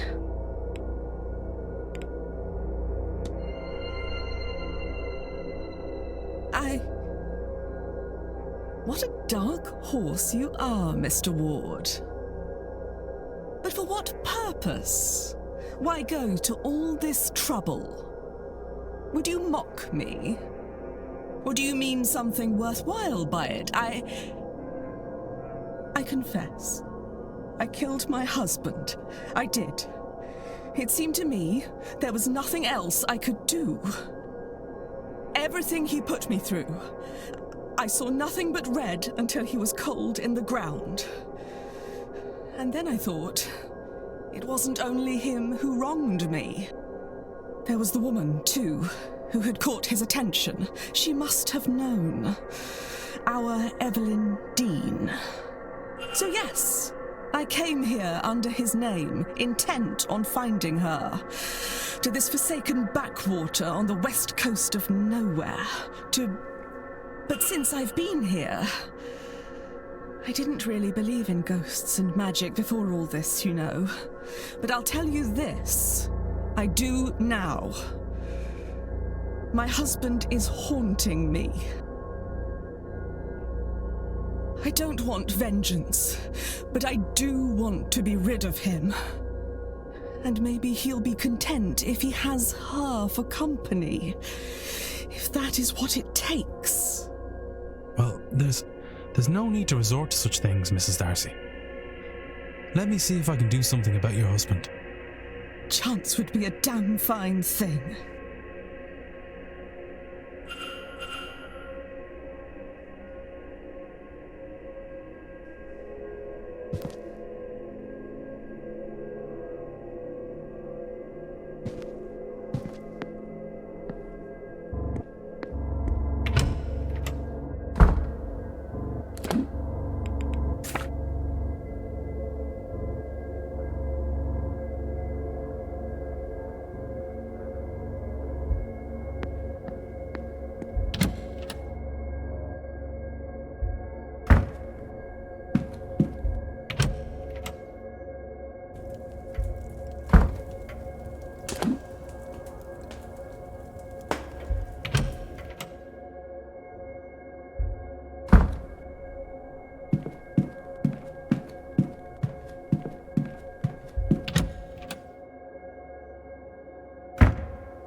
Hello again, my friend.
Taken enough of your time. Not at all, Mr. Ward.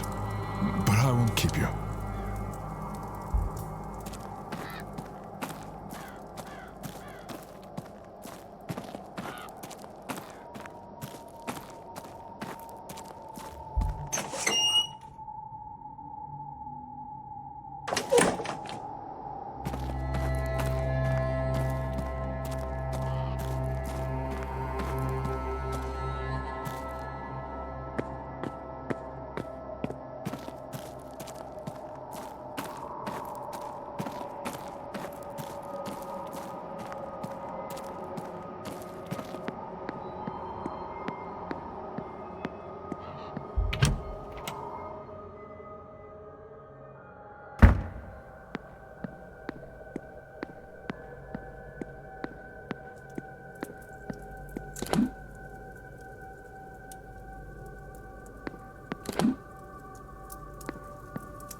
Mr. Ward, you've come back to me.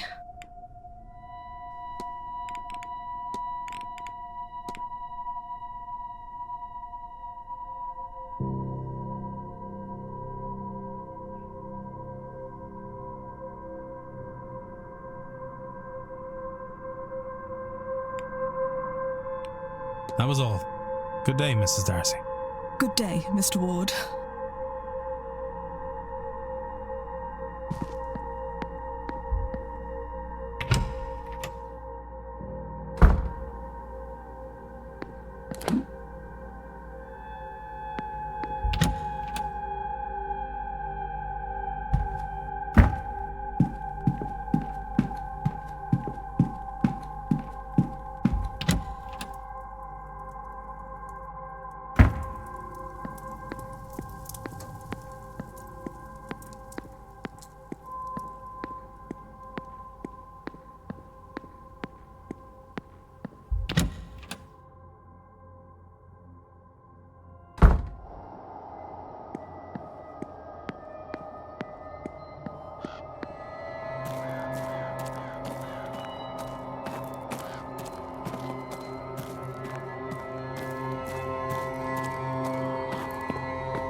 Hello again, my friend.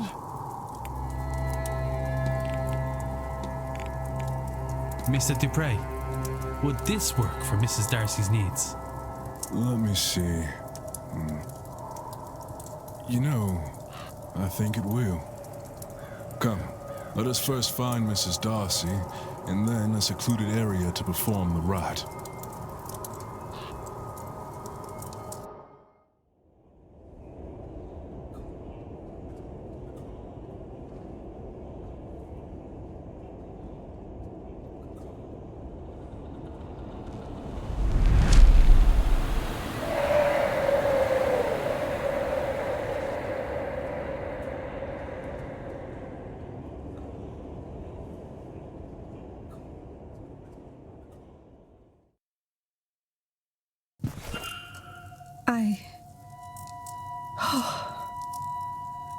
Yes, I think he is gone. Not quite. I've bound him to the ring. As long as it remains undamaged, he can torment you no further.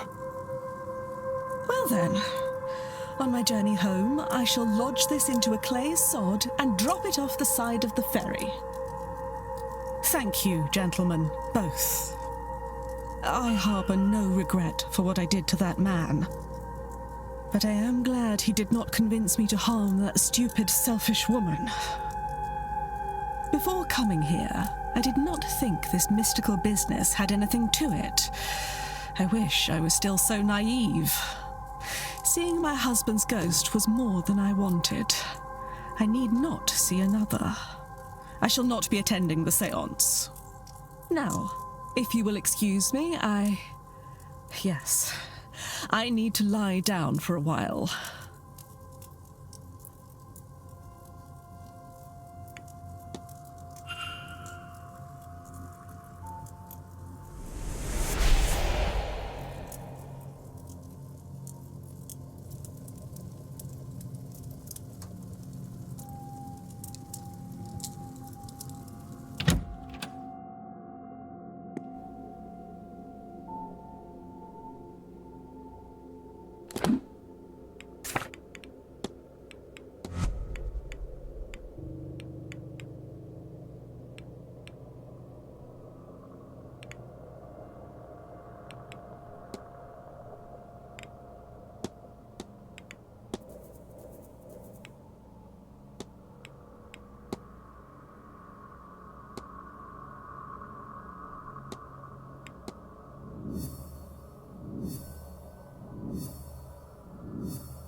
Dr. Callahan wants to prove that the modern magical techniques are as valid as Fia's old ones. I should find and confront him about this.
I don't believe we've met.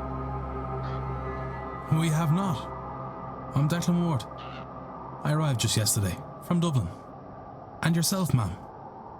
Fia Callahan. No need for the formalities. I arrived at the hotel just a few days ago, but I've lived in the area all my life. Ah, a local. A good person for a stranger to become acquainted to. Oh, I'm not just local. I'm the local bandry, Declan. A wise woman. I've come to minimize the damage of this damnable séance.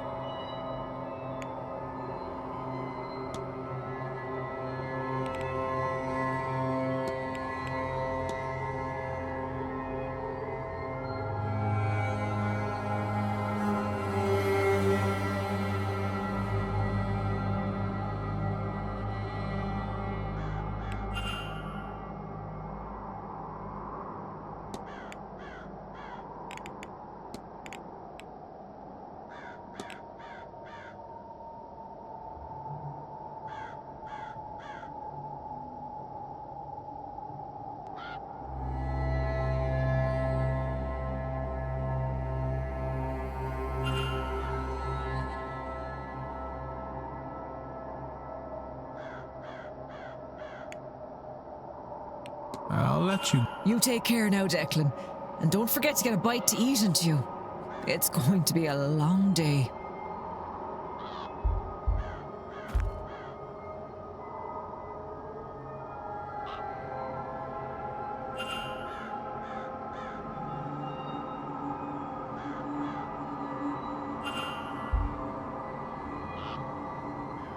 Ah, Declan. Aren't you fierce good coming back to see me?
Miss Callahan is worried that the seance is going to leave the region decimated, so she is trying to protect the sacred waters to stop that from happening. I should find and confront her about this.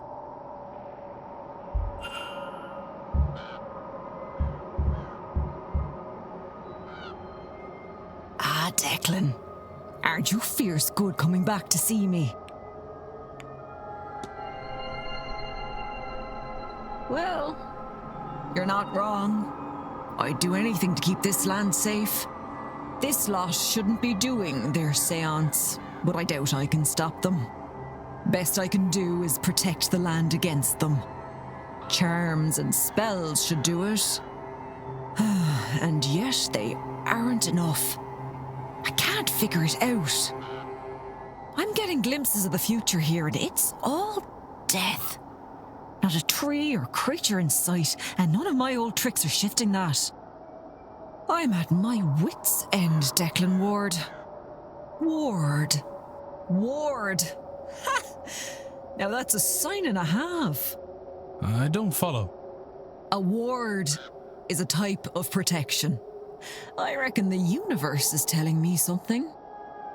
I said before you seemed like good skin, so why don't you lend a hand? Take these components and bring them to the well. Maybe you'll see what I'm missing. May the gods be with you, because they are surely counting on you.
Mr. Ward, what can I do for you?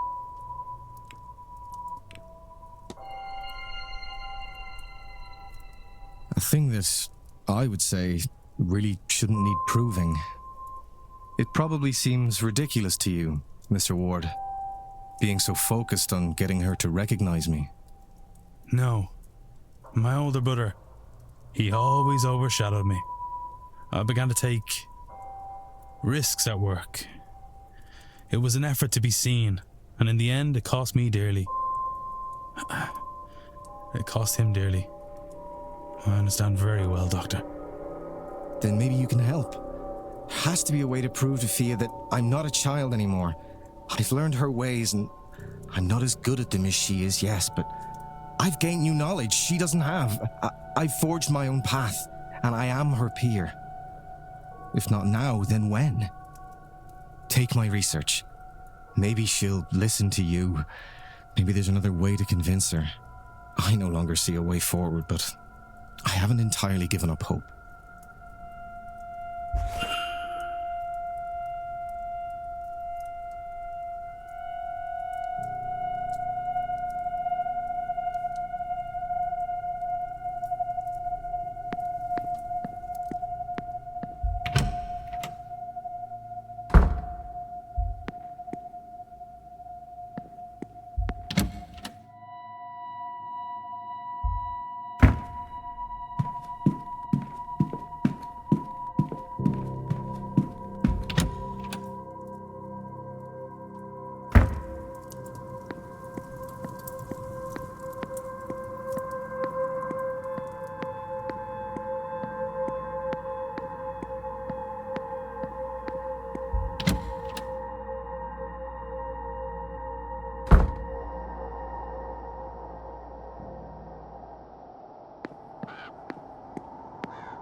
So, why did you bring us both here, Mr. Ward?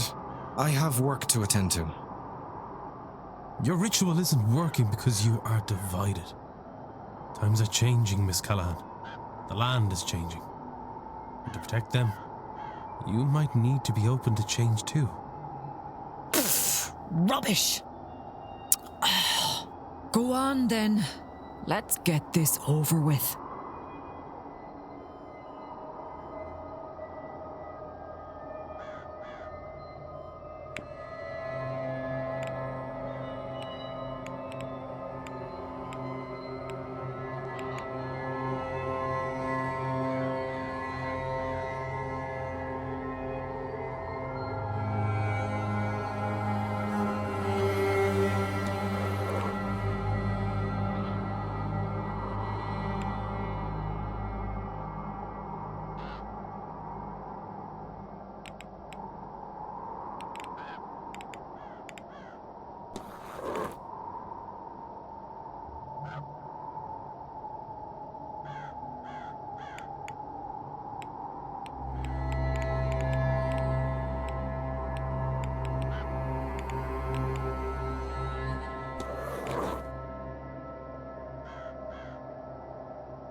We did it.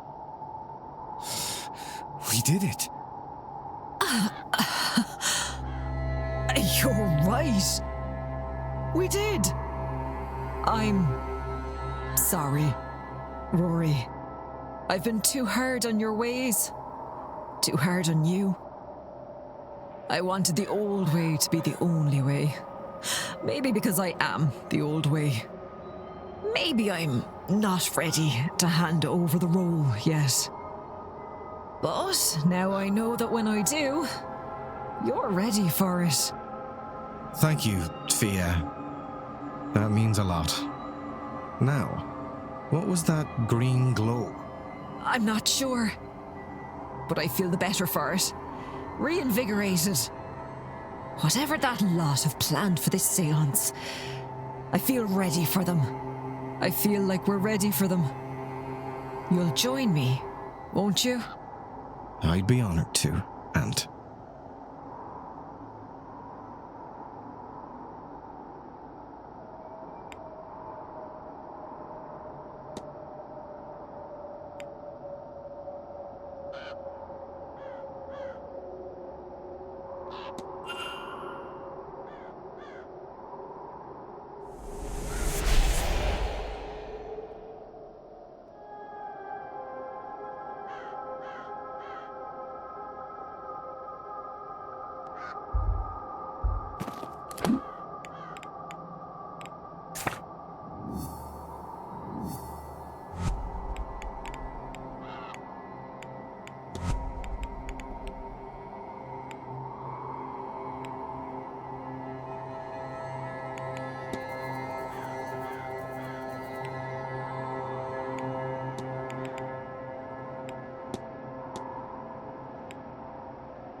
Terrible weather out, eh? Really ruined my morning walk. Still, we're safe enough from it in here. Where are my manners? I'm Michael Scarrett, over from London.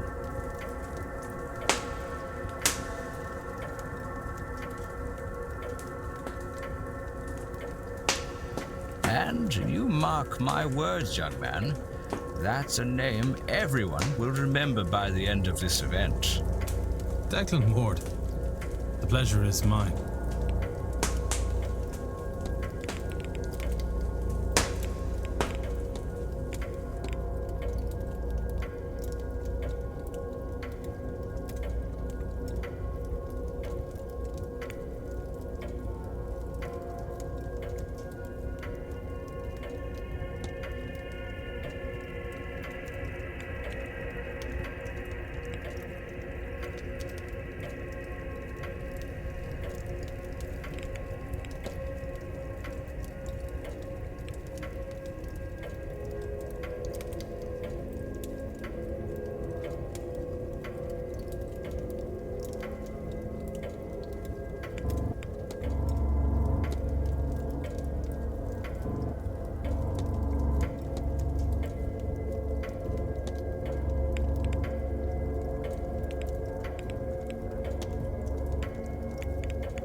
Mr. Skerritt is planning on killing himself during the seance, so that he will be a nearby and willing ghost, letting him be the one that communicates with the living.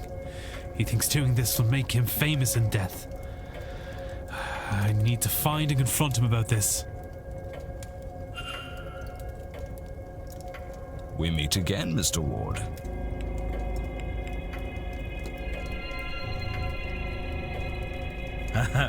And what a plan, yes? People across the globe and the ages will know this moment, this piercing of the veil, and with it, they will know the name Michael Skerritt. Impressive, eh? Frankly, Mr. Skerritt, it turns my stomach. What? That the best way you can think to see out your days is by ending them in the hope of impressing who exactly? The others here at the event? Businessmen back home?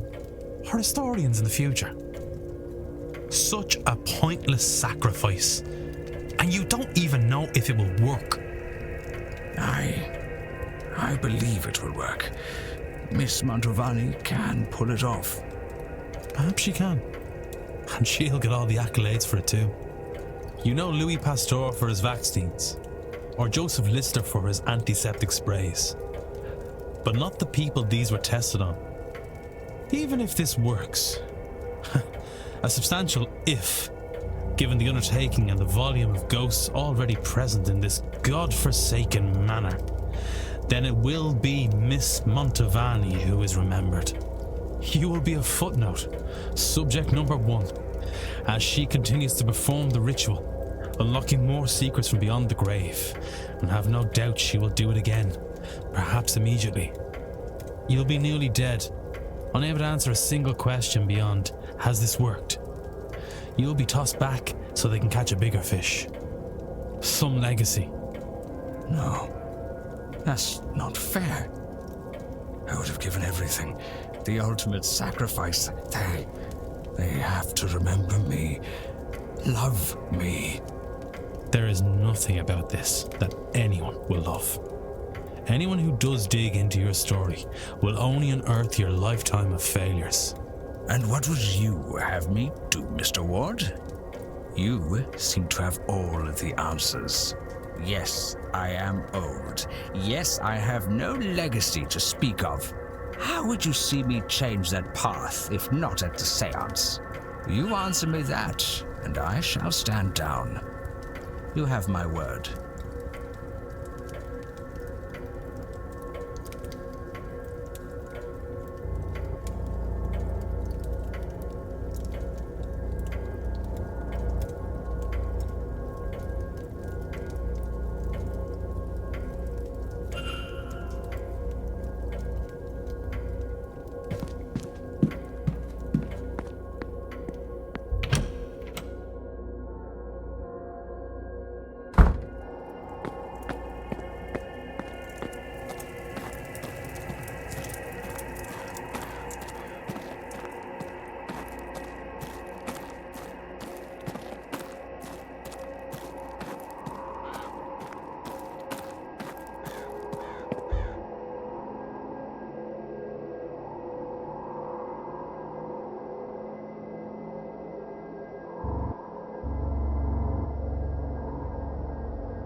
We meet again, Mr. Ward.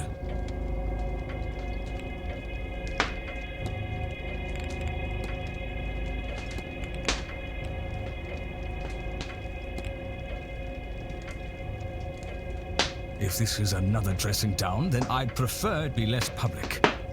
Come, to my room.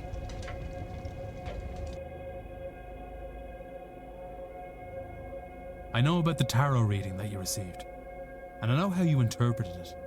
But there is another way to interpret it. Instead of sacrificing your life, your remaining time, sacrifice your money. You have so much wealth, so many connections. You could really do some good with the time you have left. Mary Blake, she undertook numerous charitable deeds and has statues erected for her. And more than that, people speak fondly of her. She is remembered and loved. You have the resources to do the same. Don't throw your life away. Refocus it and do some good in this world. Finally.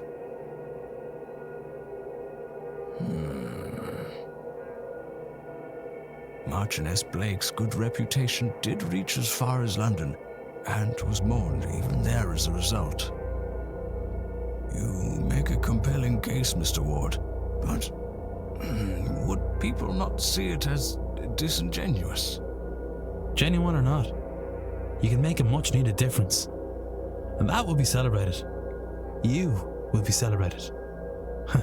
And perhaps along the way you'll find you actually enjoy the good work.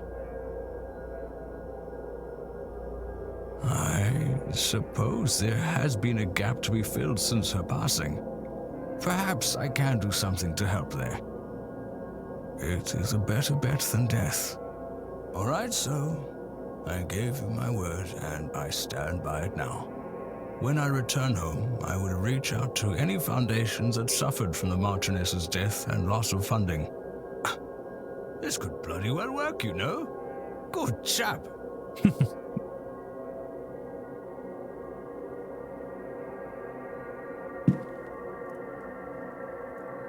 Well, Mr. Ward, you've given me a lot to think about. I should like some time alone with it. Of course.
Miss Quinn wants to lift the curse on her family.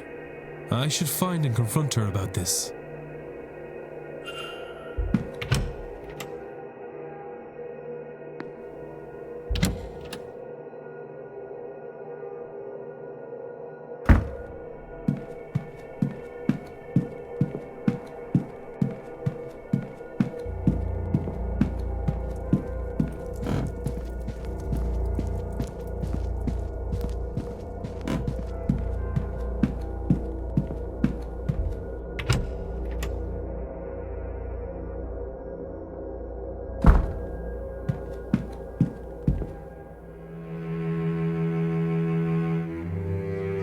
Idiots and ghouls, all of you.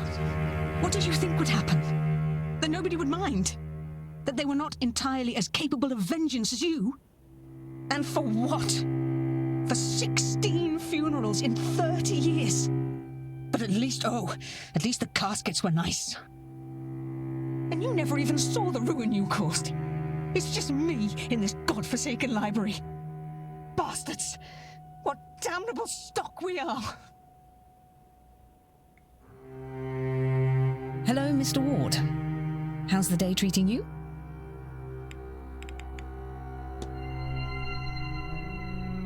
You figured that out, did you? Why I'm nose deep in all these godforsaken books. You're right, of course. I will... Well, you have a look about you that says I don't have to plead the veracity of my case. Is that right? Oh, thank God. That's what all my work is about. I'm trying to lift the curse before it kills the last of us. But just our luck, I've reached a dead end. After everything, all this work, all this death, it couldn't just be simple. God forbid.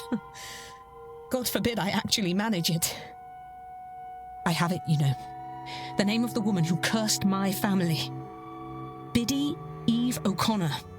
And if I could only speak to her, I might be able to appease her. But there are too many spirits with her name. And without some item from her, I just cannot reach her. And I can't see what else I could do about it. I will keep trying, of course. But I think my fate is sealed. Mine and my little sister's. We'll all die like the rest of my family because of the cruelty of my ancestors. Bastards. All of them. And that's that. What else is there to say about it? I don't want to talk about this any longer. But, look, take this. If you find anything to do with it all, tell me, would you? God knows there's nothing else for it.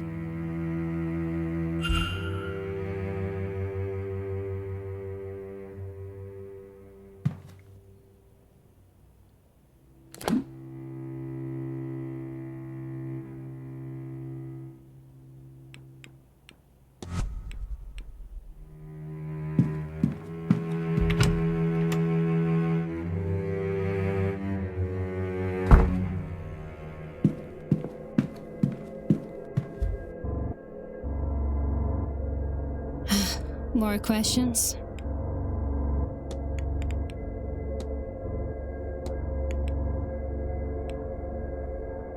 Well, I thought this might be useful to you, miss. It's research of the O'Connor family. I notice it bears the same crest as your brooch. What? But there's so much detail here. Where did you get this? It's Miss Quinn's work. She's been researching the O'Connor family for a ritual she wants to conduct. The woman she's focused on, a Biddy Eve O'Connor, had a son who emigrated. I was hoping you would check the date of his departure against that of your father. Yes, they line up. But his name is Seamus O'Connor, not Shay. A cousin, maybe. Hang on, I can't believe I didn't make the connection before now. But Shay is often used as a shorthand for Seamus. So I have been looking for the wrong name? It is possible. Or we may have the wrong man altogether. So, this doesn't mean... No, it does not.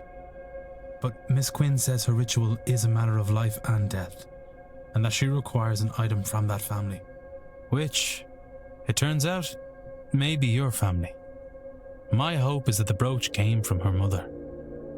So, do you think she might borrow that brooch of yours for her purpose? If she is right, it would not only help her, but also confirm we have the right man. Then how can I refuse? Come, let us find the Queen Woman.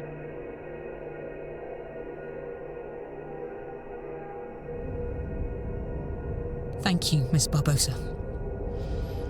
This could well save the lives of the last people that truly matter to me. I do not understand how being in a bathroom with two strangers is helping, but I'm eager to learn. And I appreciate it. All right. One more time.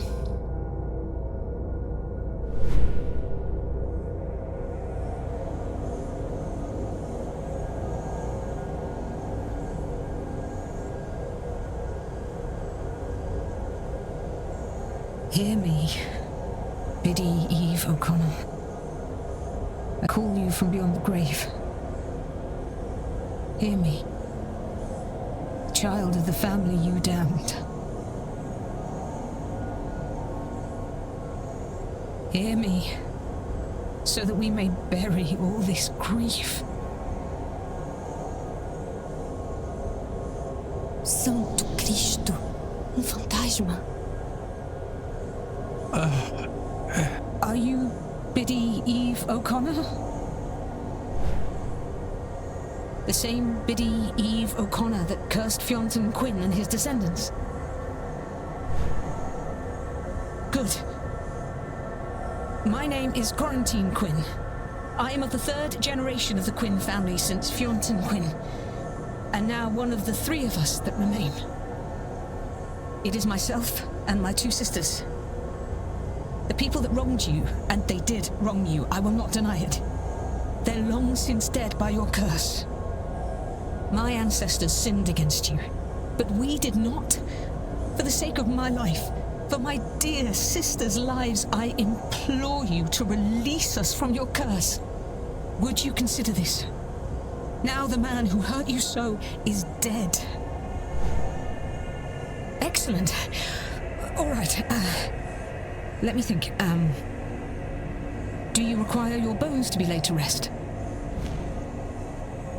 What does that mean? If too many candles blow out, the ritual will be over, spent, and I will have lost my chance. My family will be doomed. Oh. Do you have some unfinished business here that I could see to on your behalf? How many candles are too many? I don't know, but I don't like the chances. The spell is already failing. I don't think it will survive another wrong question, another extinguished candle.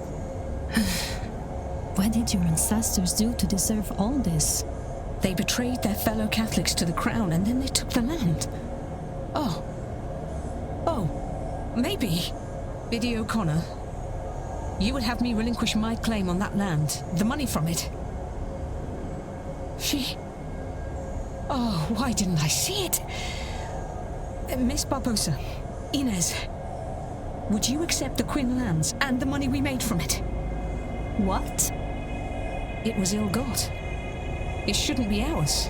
And if it will satisfy Biddy O'Connor for her descendant to have it, will you take it? Please. You are serious? Yes. I will accept it. Biddy Eve O'Connor, from the bottom of my heart, I offer you my deepest apologies for all the wrong done to you. And my promise, the Quinn fortune will go to Inez Barbosa. She can do with it as she likes. I will relinquish every acre and every penny of it immediately. This I swear to you on my honor and my life. And if that's all that need be said, then I bid you goodbye, Biddy O'Connor, and thank you. May you rest in peace. Come, Miss Barbosa. We'll go to the telegraph room and send word to my lawyers. Lead the way, I suppose. You'll be needed too, Mr. Ward. To witness. Come along, would you?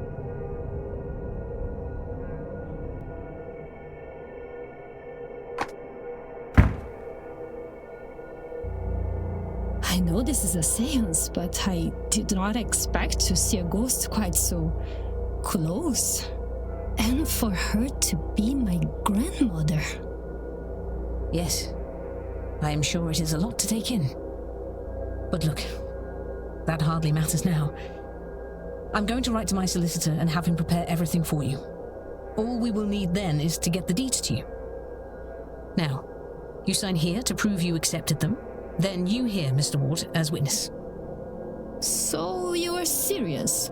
It was not a lie to trick the spirit. Well, completely and utterly serious, Miss Barbosa. One does not trick ghosts and come off the better for it. Inês. Just call me Inês. All this? It's hard to comprehend. Well, you have the rest of your life to get your head around it, Inez. And now, so do I. And if I am to call you that, then you must call me Quarantine. I've always hated Miss Quinn. If you say so, Quarantine. Plenty of time to get familiar now, yes? Isn't there just? But you know, I think I am done with summoning the damned. I'm going to skip the séance and do something I've not done for some time. Think about the future. Very good. And I now have my father's real name. Seamus O'Connor. As much as I value the lands and wealth, that is the real treasure in all of this.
Miss Barbosa came here to outrun her criminal records and start a new life in her father's homeland. I should find and confront her about this.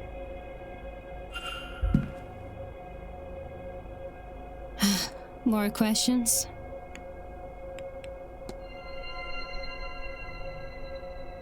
Well, yes, that's about it. And I think that appears to be going well for me, yes? Still, I have learned much about the summoning of ghosts, and I have my father's name now. Do you think I could see him somehow?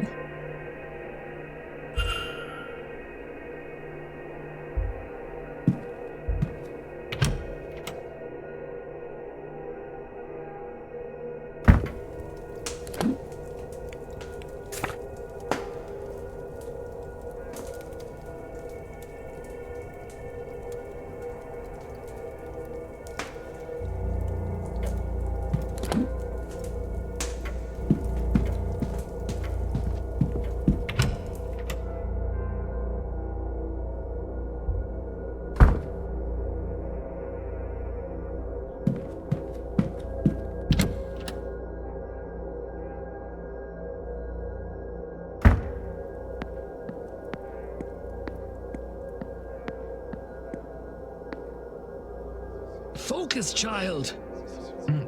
No, I am. You've just lost me. A master key! Surely the staff has one for the bedrooms! No, we have 5 different ones. Hunter's is in the stable, mine... Sorry, that was strange. It was as if... What were we talking about? Where is your clarity, child? Was it the drink, or this blasted place that has devoured your mind? Or that Deane woman? Don't think I wasn't aware. I should have acted sooner there.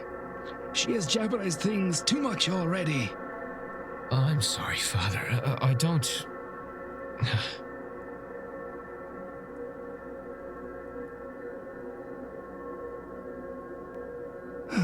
I'm sorry, Seamus. I shouldn't have snapped. I'll find you later should you have another lucid moment. God be with you.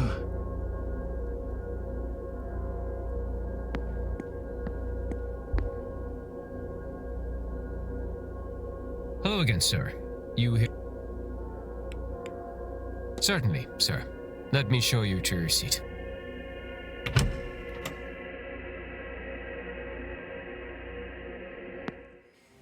Care to join us, sir?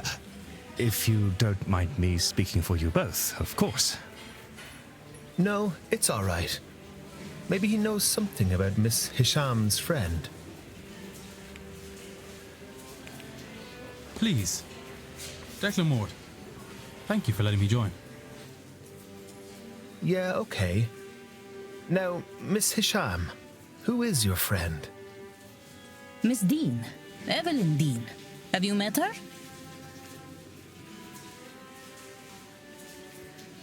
Is this a joke?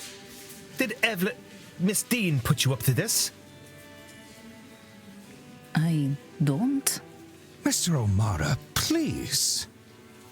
Sorry. Yes, I know, Miss Deane. We have history. I thought maybe she sent you down here to make fun at my expense.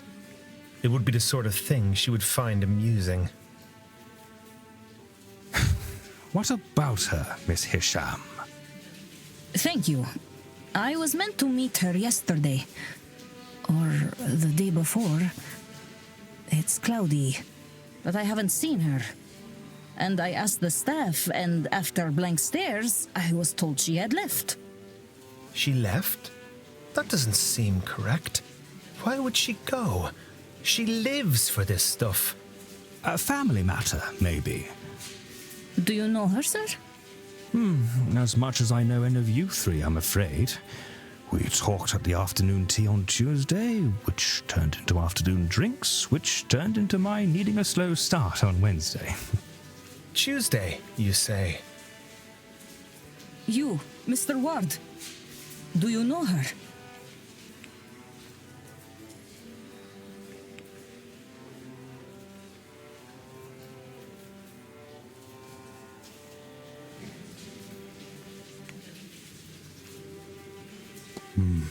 I have had dealings with her father. With Rupert? You must be a shady devil then, Mr. Ward. Ha! I'm only making fun. Mr. Deane is a hard-fisted businessman. Certainly, I doubt you know him from church. You are correct there, Mr. O'Mara. I don't know much about his daughter. Does the apple fall far from the tree? Oh. Yes and no, I suppose. She certainly has his drive and forceful personality, and disdain for the man upstairs. But she is less interested in material things than he. It is very easy to not care about material things when you have so much of them to hand. I'm sorry I cannot help you, Miss Hisham, but I'll keep an eye out. Very well. I hope she is okay. I overheard that the telegraph machine is recovered. I'll send something to her home so she can contact me on her return. Please excuse me. Of course. I'll take this opportunity to make my leave as well. Me too. This whole meal has left me painfully upset.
It's a letter.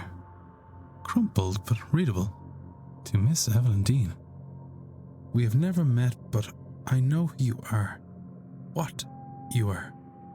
Why does magic come so easily to you? Yet you struggle with reaching your full potential. I know you've been asking this for a long time, and I have the answers.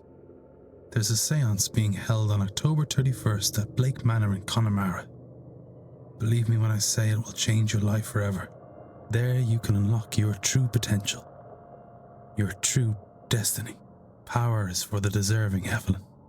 Do you deserve it? It isn't signed.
This is where the note from Miss Deane's room leads me. If I look in here, then...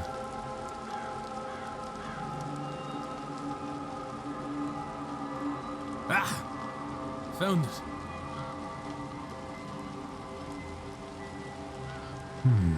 A strange book. It feels as though it's staring right through me.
Someone invited Miss Deane to the manor.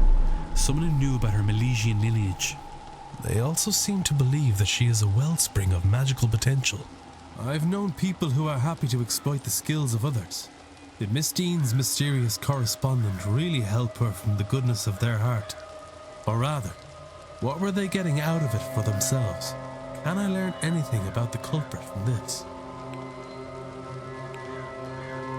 This is likely true. They admit they are a stranger, and that is certainly true. Their entire message is built on intrigue and trust. If she met them, and it was somebody she knew, it could be enough to chase her away. Given that, I am looking for somebody with no prior history with Miss Deane. I have picked up another fact about the culprit. I wonder if there's anyone I could eliminate as a result. And if not, what investigating can I do to allow me to learn some useful facts about the suspects?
Hello again, Monsieur Ward. Can I help you?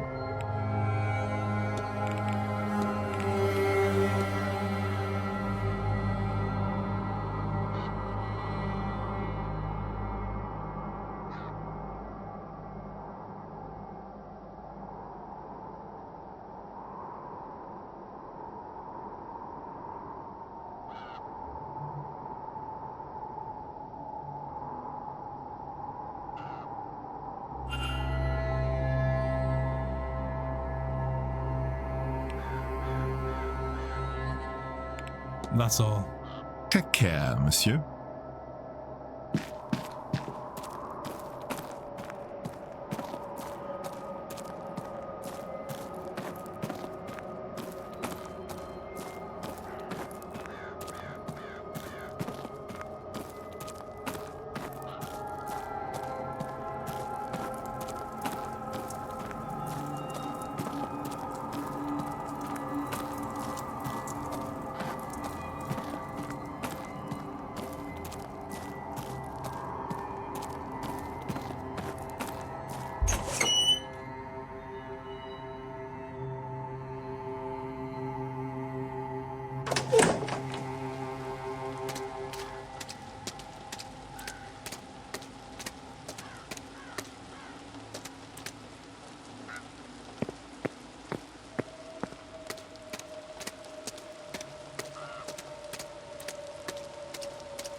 would have been easier in London.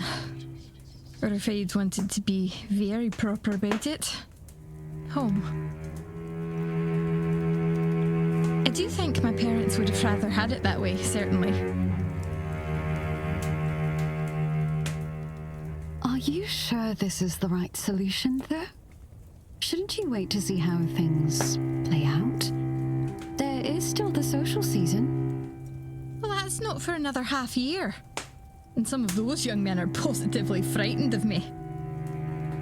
Here, I might find somebody who understands. I understand.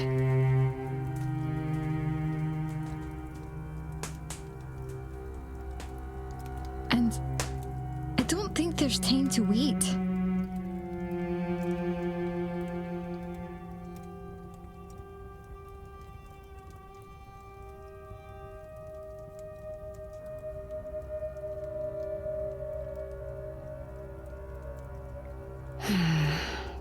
You'll keep me right, won't you?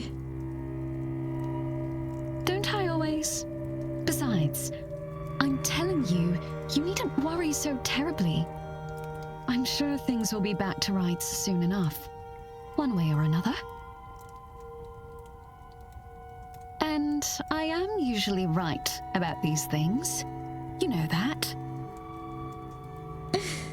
I shan't tell you that. It might be true, but I shan't say it.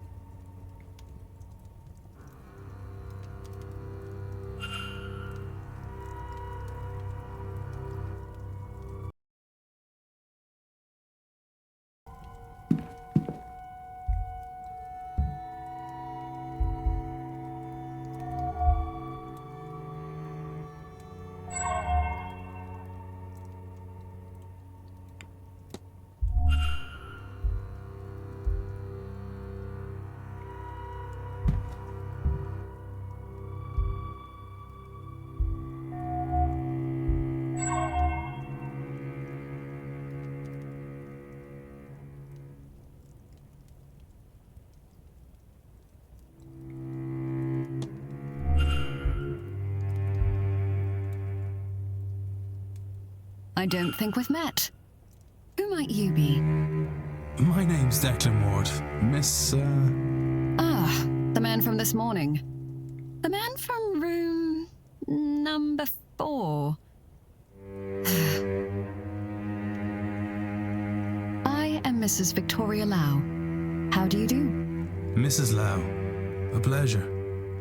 Another séance attendee? Indirectly only. I am Miss MacLeod's chaperone. The event itself is not to my taste. I am here for her, and her alone. That's all, Mrs. Lau. Farewell, Mr. Ward.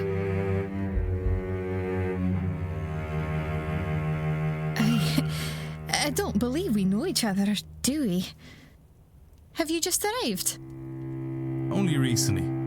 Declan Ward, miss. Pleased to meet you. And are you, Mr. Ward? Were you meant to be here, or did something bring you suddenly? Oh, blast. That shouldn't matter. Oh, and now I've forgotten to say my name. Ivy MacLeod. I'm sorry. You have me all flustered. I am host to the second sight, you see. I know things. Or at least I should. It feels as if, since coming here, I'm host to nothing anymore. I should have known you were going to be here. And be late. But it's just more proof that something is wrong.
Miss MacLeod means to cover up a relationship under fear of blackmail.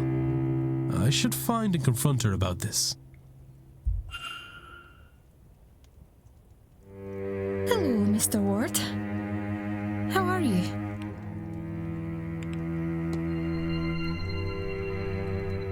Shush! Not so loudly! Oh, but look at me. I don't want things to be like this. I feel awful doing this to Victoria. As long as Miss Deane has her evidence, we are not safe. We'll be ruined if she decides to share it. So, all I can do is try and mitigate the damage. Even if that means... I don't want to talk about it. Please, Mr. Ward. You can't tell anyone. You can't. Please. We will be doomed. Don't worry, miss. I won't tell a soul. I hope Mrs. Lowe is handling the situation well. Well, she's more calm than I. What will I do without her? I do hope Miss Deane doesn't succeed in driving us apart. Oof. The only way I can see that happening is if we somehow get those awful materials and burn them. There is no other way to be free from that horrible woman's grasp.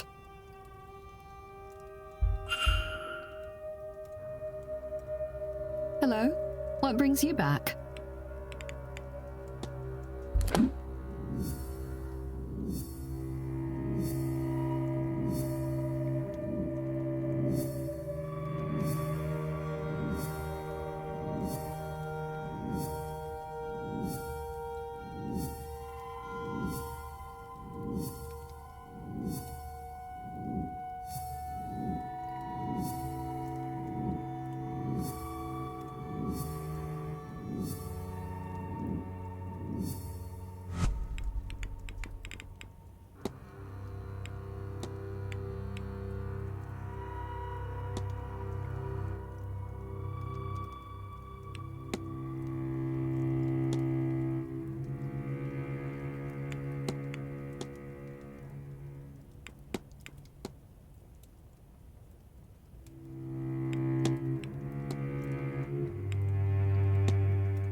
Mrs. Lowe intends to get blackmail material from Miss Deane at any cost.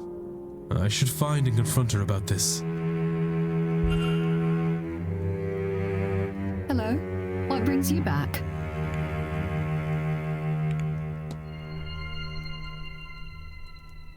Oh, would you... Please, would you keep your voice down? I am not proud of this. I do not... Oh, God, I don't want to be doing this. This whole thing is repulsive. I tried to find the material Evelyn somehow has. Do you understand? But I couldn't find it. There didn't seem much option to me then. I don't want to think what I might have to do. But the more I consider my options, I realize that if Ivy knows what I'm doing, she can't. I can't inflict her with it. I can't. I have no doubt I'm sinning against her, Mr. Ward. I have no illusions of that. My hope is that it is the lesser of the evils I must subject her to. So you're right, of course.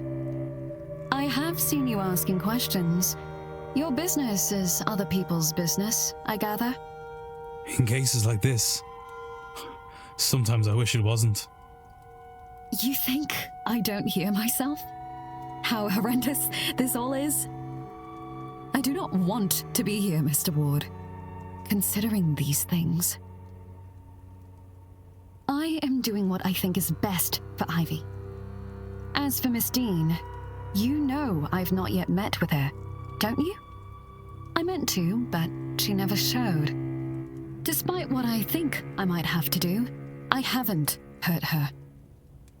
And I won't have to consider her anymore at all if perhaps you could make good use of this. Could you retrieve what Miss Deane has on us? I believe she stashed it where she's made a mark on this map, but I cannot tell where this is. It does not match anywhere I found on the grounds. Perhaps you, with your keen eye and wandering spirit, might know where it leads. Then it can all be over. A little mercy on us, sir, please. I do not deserve it, but Ivy does. And for all her sins, I do not want to hurt Miss Deane. Do it for their sake, if not mine. I only want to be left in peace. That all this might be between myself and Ivy, and no one else. That would mean the world.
Well, then, what do you make of it?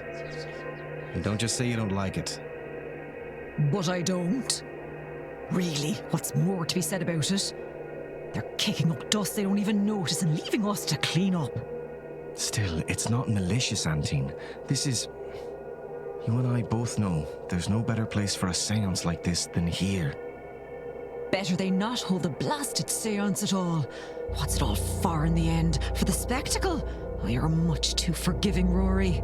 And somewhere on the other side of forgiving is stubborn. You're not the first person to call me that, you know, and you won't be the last. There is no good to come of this. If there were, you wouldn't know it. Come on now, Rory. Leave it for once, won't you? I won't be lectured by a woman who won't listen herself.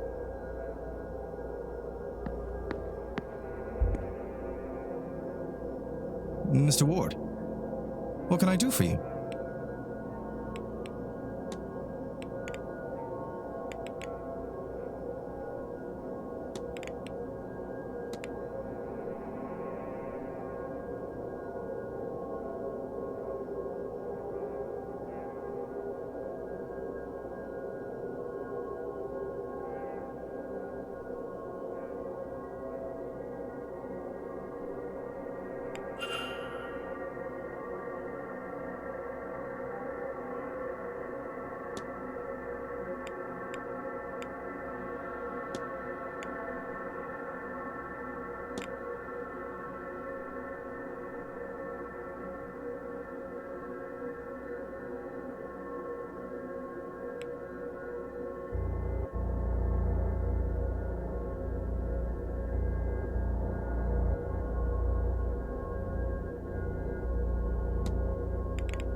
Miss Barbosa is after a photograph of her late father.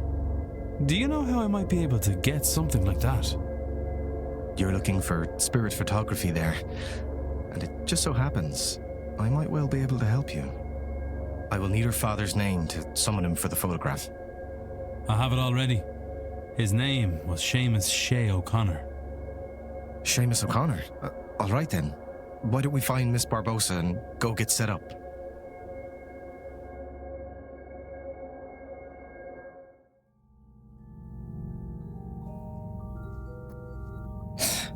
Now, you need to hold still. Very still, if you would. Mm-hmm.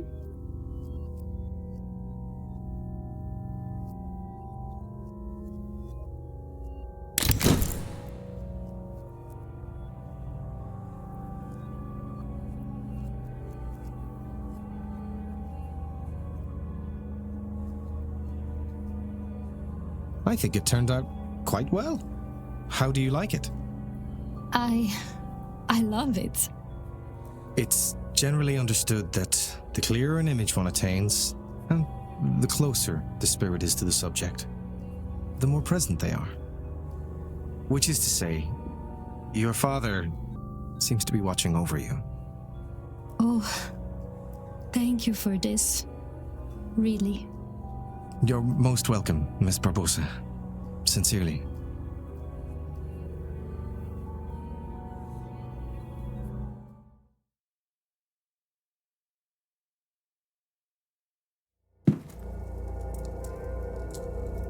I'll develop another copy for you, just in case something happens to the first one. You don't have to do that. Nonsense. It's no trouble. I'll get it to you just as soon as I'm able. Your father's name, I take it he was Irish? He was. That's how I came to be here. And how do you find it now you're here? It would be hard to explain how much this magic house has done for me this day. And now that I have this image, I feel no desire to attend this seance. What a strange relief that gives me.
You sure know your way around the horse, Mrs. Erickson. My daddy owned a ranch. Lots of space growing up, but not much company outside of the horses. If you don't mind my asking, your gift, did it help at all with that? The loneliness, I mean. Oh, yes. Yes, I guess it would have.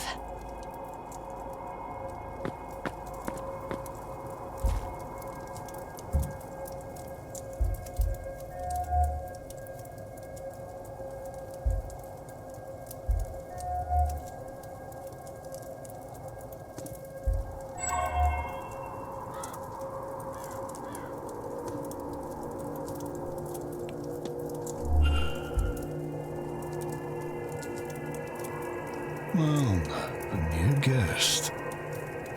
You made your way here without my help, then? I did. You'll be the stable master, I take it. Aye, groundsman too. I trust your trip was a pleasant one.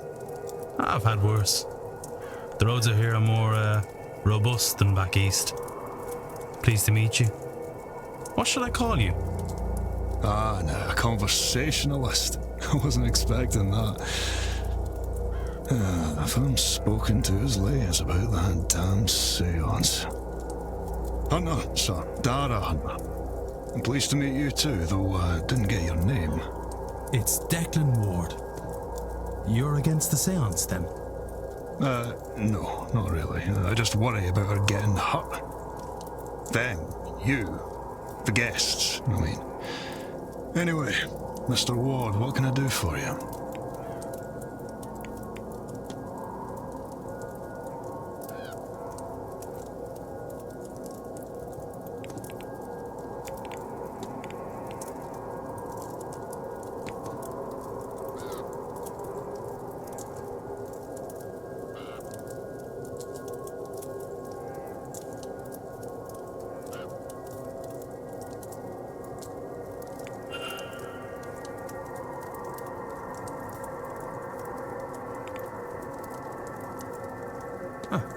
I'll be off. Right you are.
tell me you've never been to so much as a tarot reading before?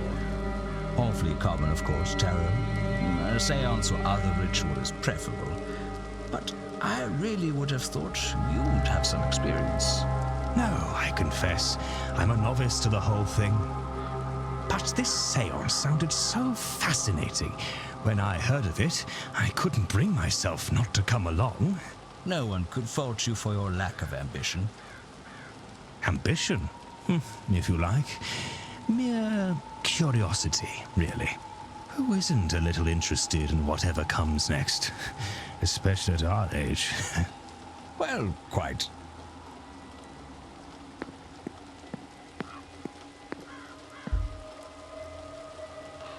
May I be of service, Mr. Ward?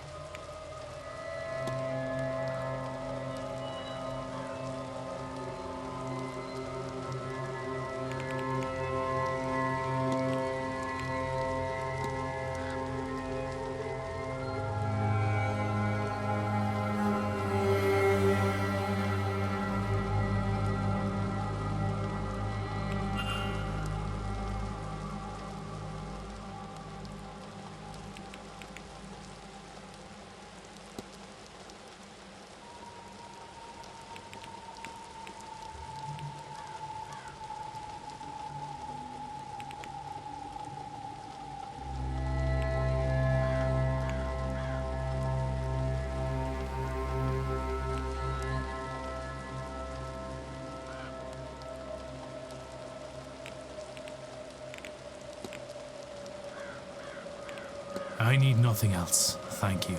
Certainly. Of service, Mr. Ward.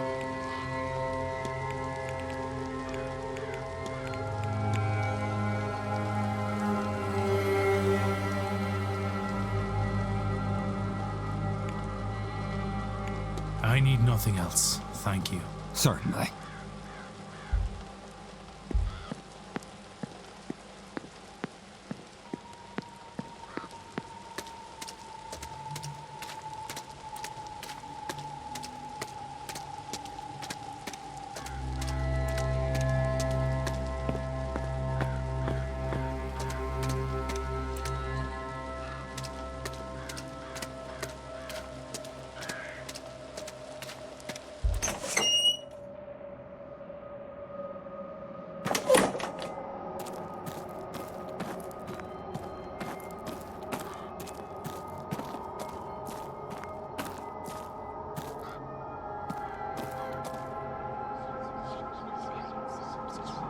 How are you feeling today, Miss Montevani? Oh, I'm fine. I'm fine. I suppose I could be better. This morning's cards suggest our preparations will not go unused. This is an upside? I think that would be best for you to judge. I will make the best of it, I think. Can I do anything for you? You stay here with me for a moment? I do not want to be alone just now.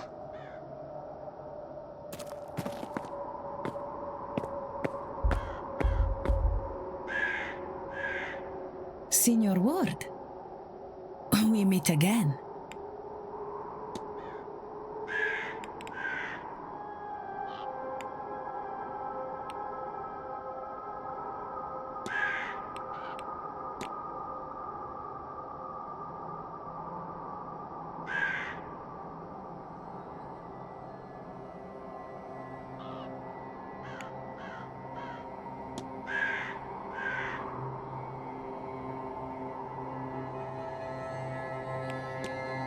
That's all. Of course. Take her.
Ah, Declan.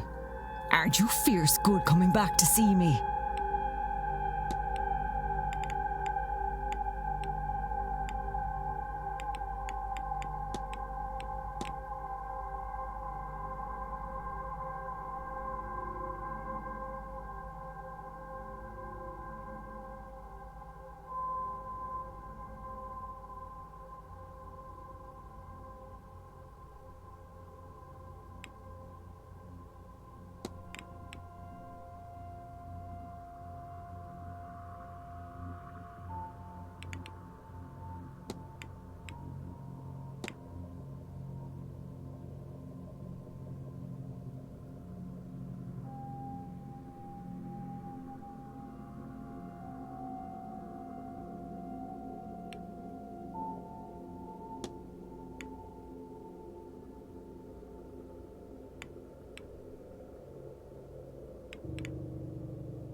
I'll let you go.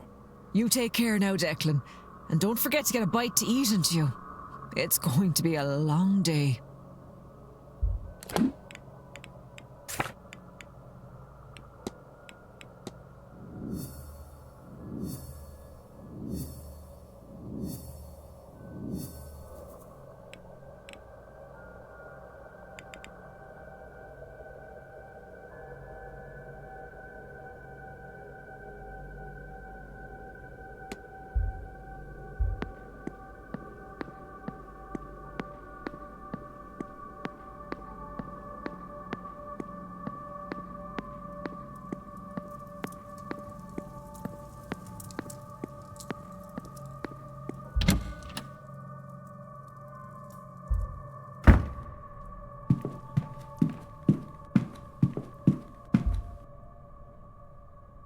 Good day. Hello, sir. Anything I can do for you?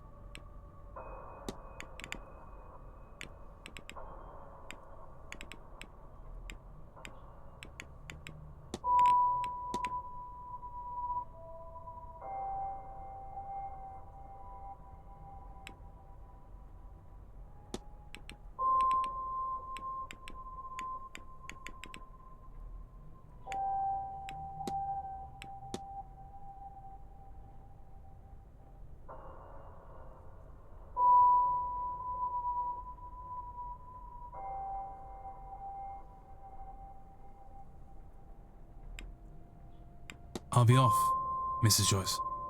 God bless you, sir.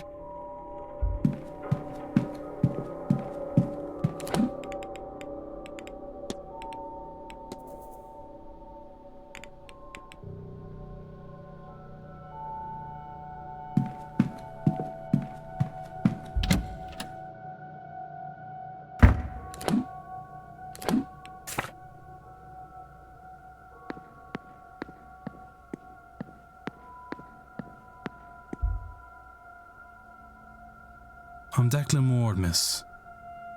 Who might you be? Saoirse Murphy? Just the cook, sir. I don't think there's anything I can help the likes of you with. I don't know magic or have powers like you folks. Maybe things would be different if... Sorry, sir. I lost the run of myself.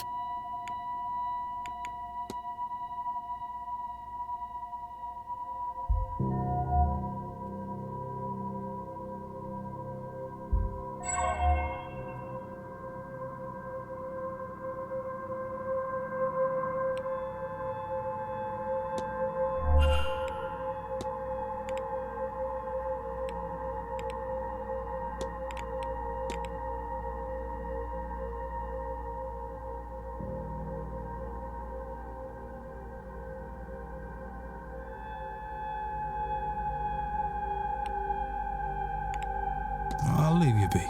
Oh, all right, sir.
Did it?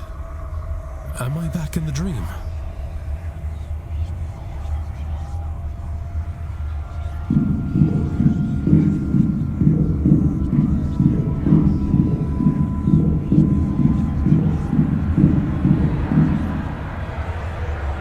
A painting. In the place of the sigil from before. That's O'Connell Street. Back in Dublin. God, I miss Dublin. It is so simple compared to this place.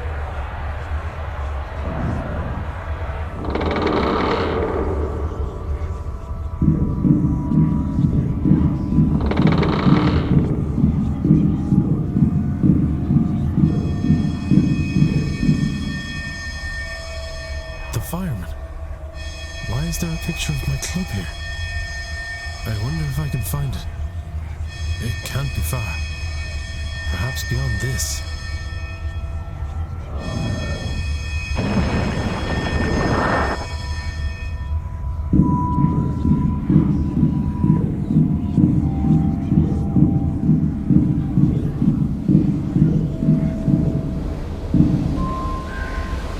Eamon, you dog.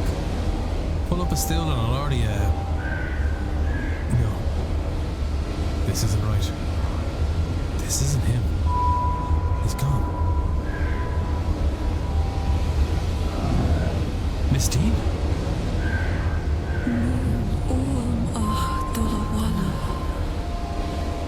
I just want to go home. But every door, every window, every corridor leads to the séance. Home is so close. Just behind one more lock. Come to the séance, Declan. Help me find the way out.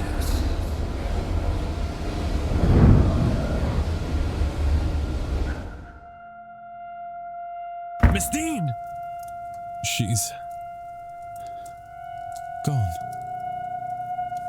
I'm awake, but it worked. I dreamt.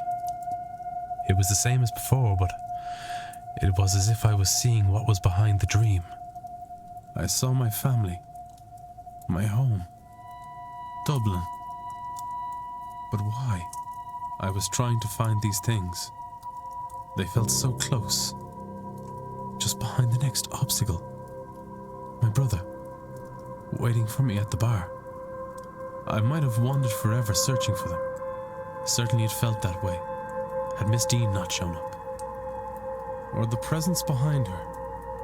That presence spoke true, Miss Deane, I believe. Did it conjure her too, as it did the images of home?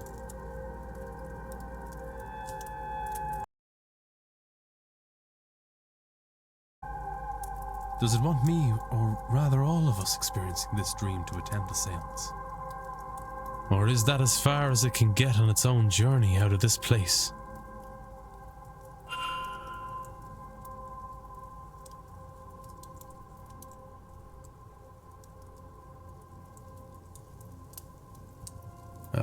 Something is different here.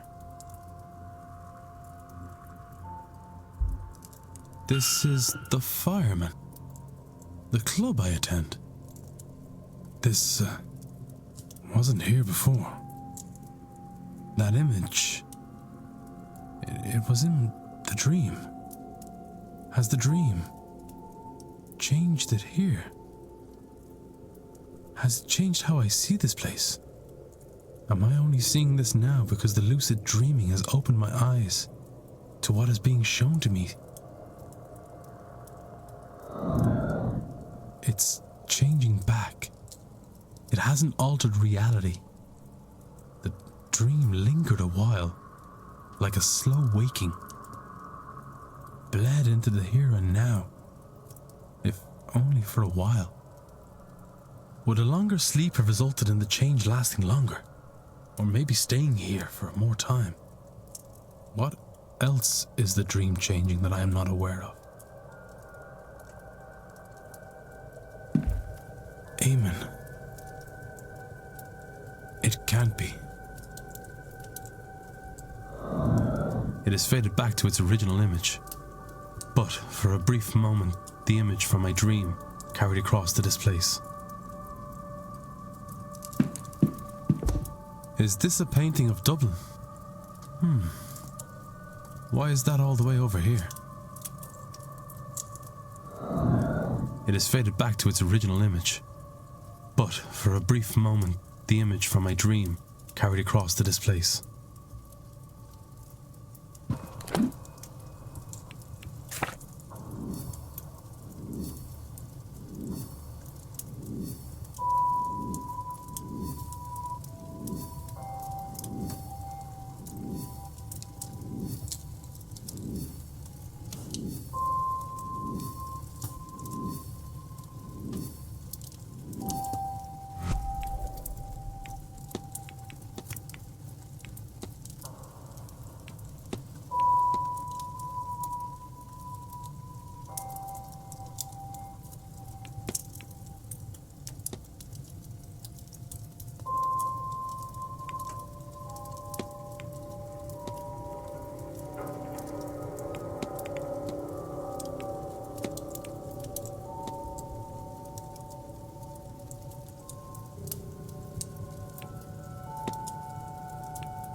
This dream, we feel like we're wandering this place, trying to find a way out to family, out to home.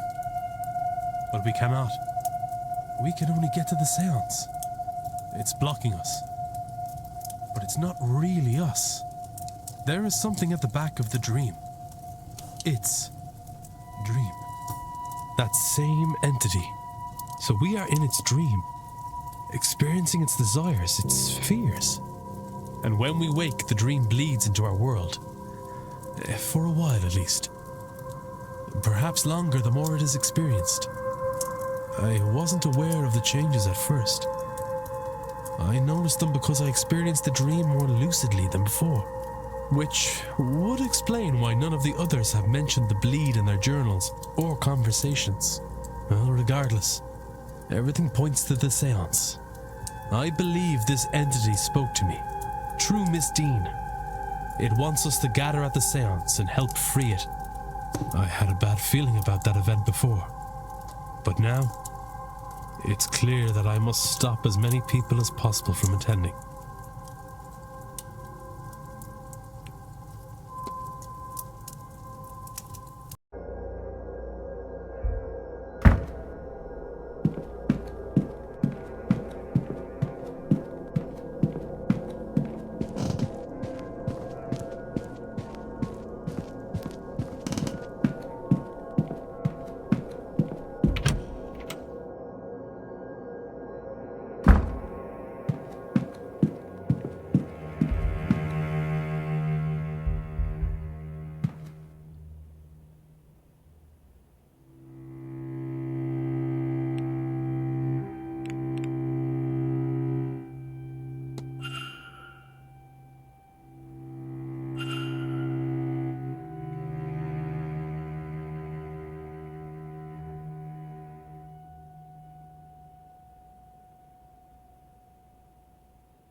Ah, Declan. Aren't you fierce good coming back to see me?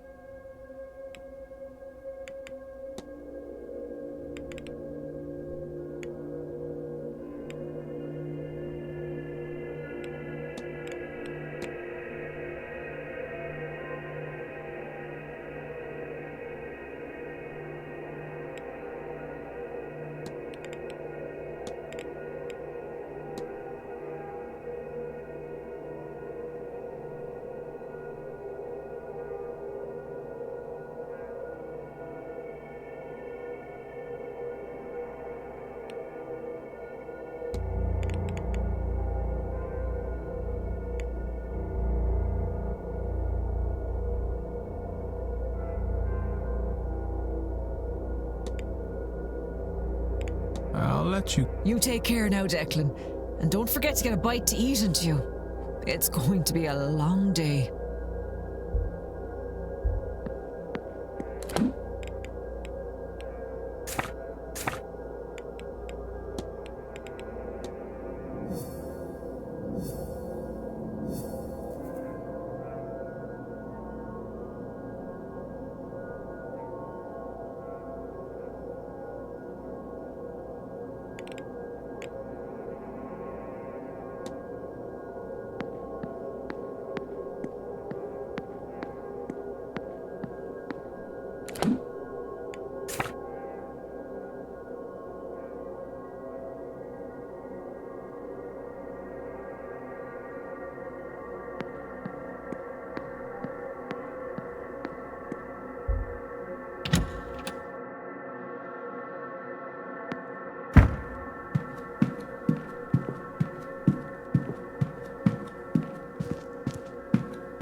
Declan.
Declan.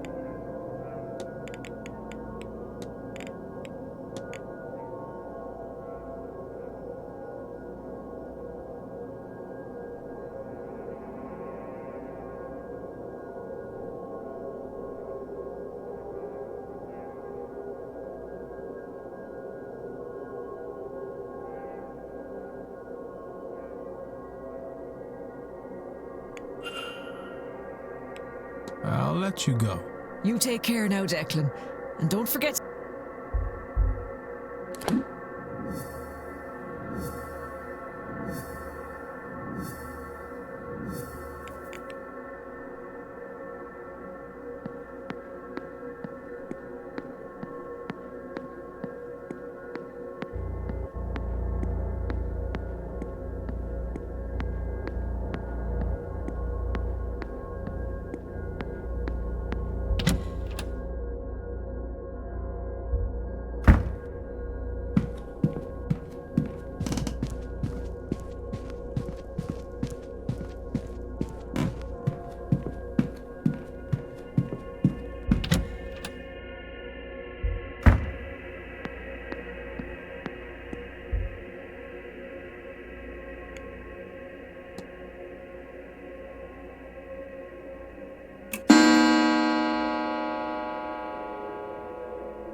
this is more of a turnout than I was expecting. To those of you I haven't met, I'm Fia Callahan, and I'm here to talk to you all about the other crowd. Thank you all for coming. I hear a lot of you have come from far afield, so it seems only right that you should get to know this place, our home, a little better. We share this land with the other crowd, the Aishi, or people of the Mound. You'll have heard them called many things, no doubt.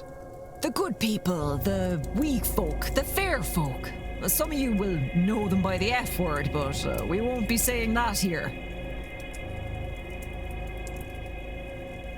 And what are they? Sure, I can't tell you what nobody knows.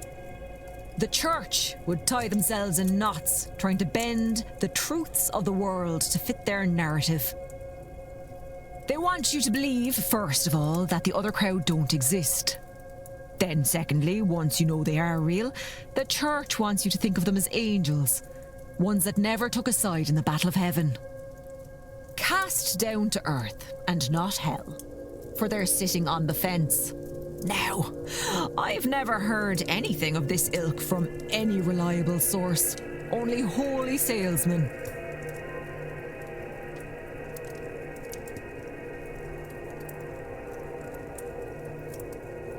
Other people confuse them for types of ghosts.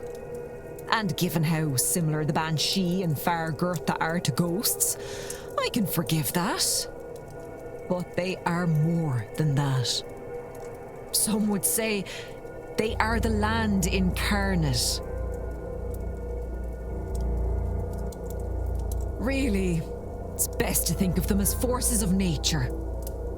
They are no more good or evil than a storm. But you'd also want to stay out of the path of a bad storm. All that said, it's easier to avoid a storm. There are signs and you get warning. Not so with the other folk. Best you can do is be polite and leave your offerings. And to avoid them altogether, best not to meddle in anything that might catch their eye. That's the main reason we don't call them by their name. Or, you know, do strange magic on their doorstep. And these fairy... Please, sir, don't call them that. I've given you many's an alternative that won't draw their eye to this place, which you don't want. Trust me there. My apologies, madam. These other folk, they differ from the winged fairies of children's stories, right? As much as you and I differ from a wild animal. Yes. All of Europe, probably further, has their own form of the good folk. Primordial forces of nature, all. As unknowable to us as a storm or wave. As I said, Catholic monks came and tainted history. Tried to write them out of existence, and when that failed, they tried to write the fear out of them. Write the fear out of them. What does this mean? Writing them as friendly winged sprites. Friendly to children and all that. Stories are powerful ways to change a land and its power. It's why the church always folded in the rituals and beliefs of a place they came to. Like in our case, how Ostara became Easter, Yule became Christmas, and Samhain became All Souls' Day, when the blessing of the graves gets done. Ah, look, I've lost my train of thought with all your questions. Where was I? What else? Oh, yes, speaking of Samhain, masks. You all have costumes for the ball this evening, yes? Ah, it is all good fancy. My outfit will amaze. Well, yes. But also, no. Samhain is when the dead walk among us. You know this. Sure you're here for that, right? Well, when they leave, they don't always leave empty-handed. Some want to drag the living with them. jealous as they are. That's why we dress up as ghoulish figures, so they can't tell the difference between us and them and will leave us be. I can see some of your faces. Superstitious old bat, you're thinking. Maybe. It's certainly been said before. But just this 1 year, when you're pushing the barriers to their limits, you might do well to keep a superstition or two in your back pocket. Right, no more questions. I'm tired of trying to talk sense into you lot. Listen or don't, it's no skin off my nose.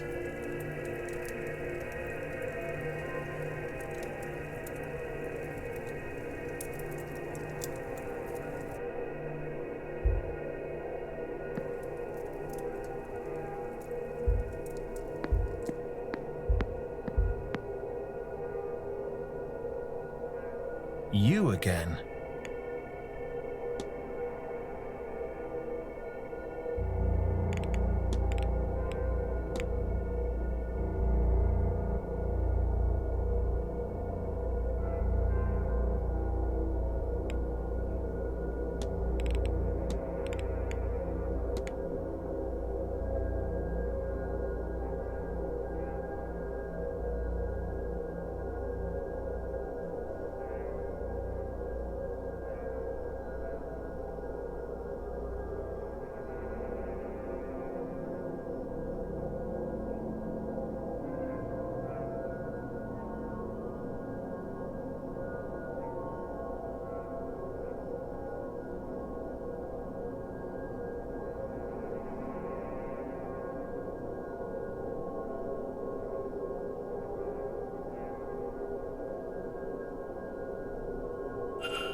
I'll be off, Mr. O'Mara.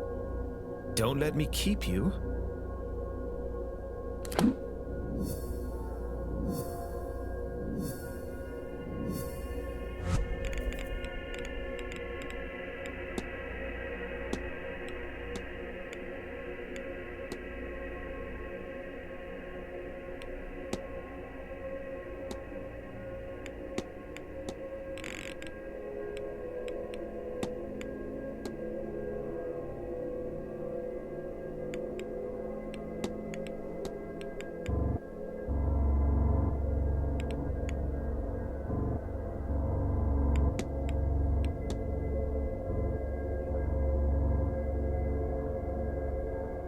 So, Miss Deane was asking for help as she felt somebody with a Christian aura was after her?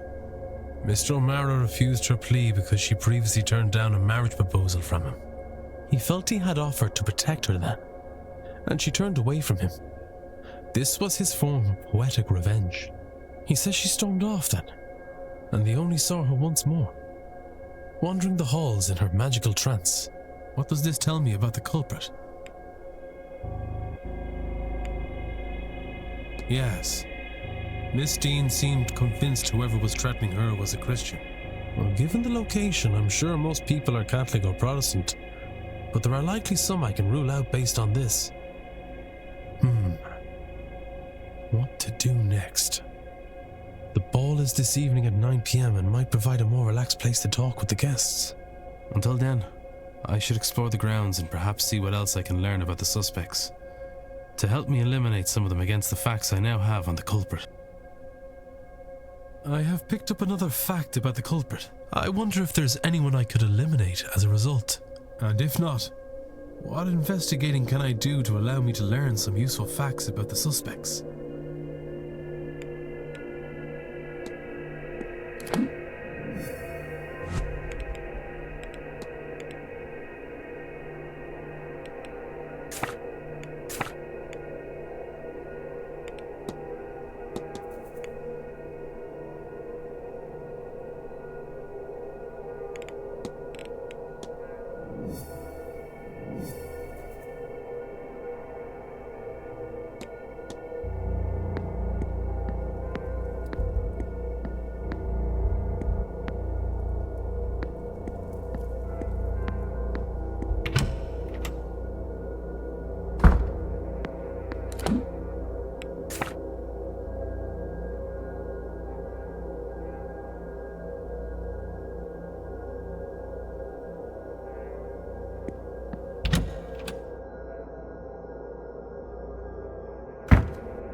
Mr. Ward, you need to talk to me?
I'll leave you be.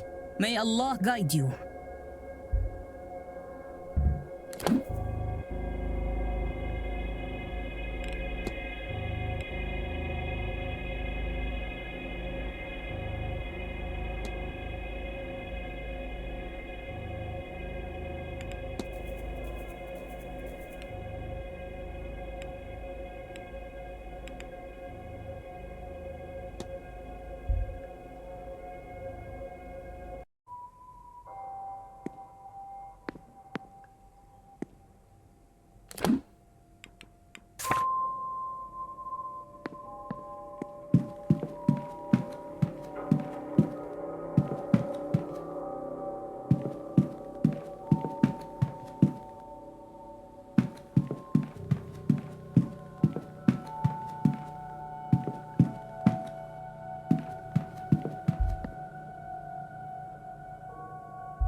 Mr. Ward, you need to talk to me.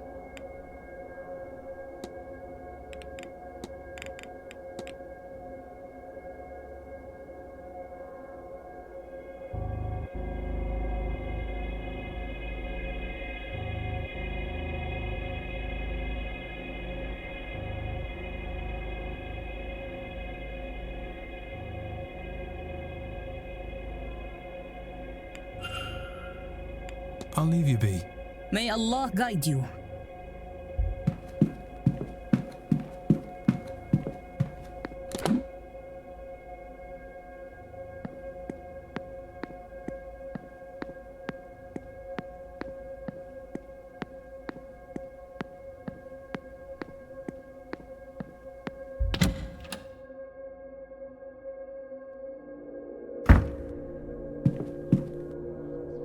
Does all this not bore you? Should it? It's fascinating, in a way. Lots of case studies, certainly. Well, it's nothing like your usual sort of thing. Oh, it's not all scientific, but... Look, you're talking to a woman with a shrine in her room. I'm not entirely clinical. Besides, look at you. Ivy, I said I would come with you. Do you expect me to regret it? I suppose. I just thought, what with you things are? You're always the first one to know when my temper's run short. Do you suppose I've managed to hide it from you, of all people? Besides, you know I would take any excuse to spend my time with you. Oh, good grief. But you are always so sweet. Oh, don't look away like that. Everything will be all right. No, I just... Maybe it will. I don't know. Maybe.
Oh, no, miss, I'm fine, thank you. Please, Mrs. Joyce, I beg of you to listen. Please now, Miss Mantovani, I said I'm fine. But I do not need the cars to see how much you carry. You need rest. Now, my room is big and grand. And a horror to clean, I am sure. You were there an hour on Friday. That is an hour best spent at rest. It is needed. And I am more than capable. I? You mean to say that... Why would you? No one's ever... You're very kind, but no, this old place won't keep itself, and I want everything ready for the séance. You all deserve that.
Miss Hisham is searching for a vase stolen by Wilhelmina Blake, but she doesn't know it's cursed. I should find and confront her about this.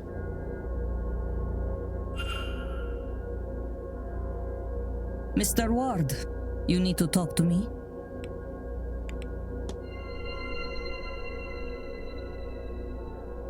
Cursed? If you're trying to dissuade me, you will need to choose more than the hysteria of... You are serious.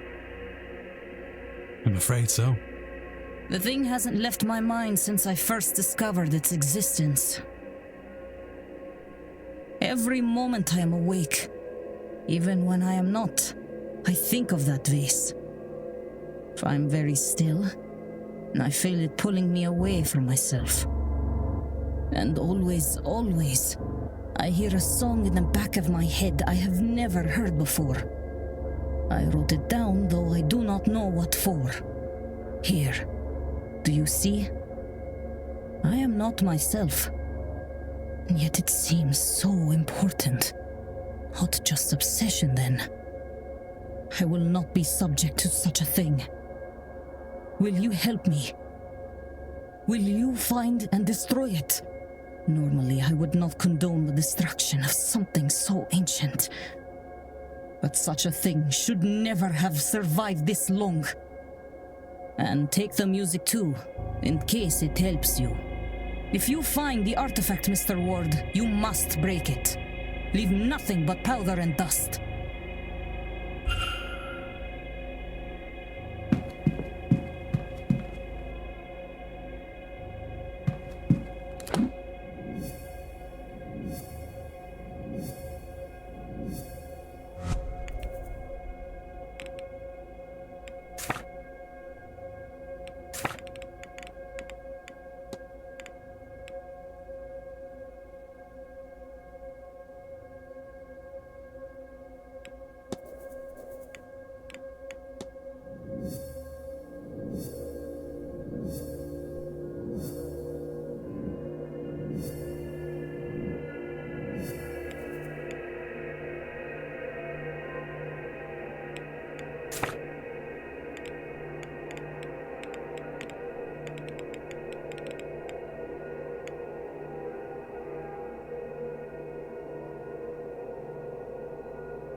The forge isn't set up. I sent word ahead. I'm sorry, sir, but our telegraph machine was not working, so we must... Gods no, I didn't telegram. Terrible yoke. Wouldn't go near one. No, my cousin only came by a few weeks ago and told you. Do you know who we spoke with? How would I know that? Do you think he walked halfway across the country to give me a thumbs up? No, of course not, sir. Regardless, even if we had received word, there is no working forge here. Only the anvil remains, and that is ornamental. And your horseman? How does he shoe his horses then? I believe he takes them to a place in Guildford. Ah, here.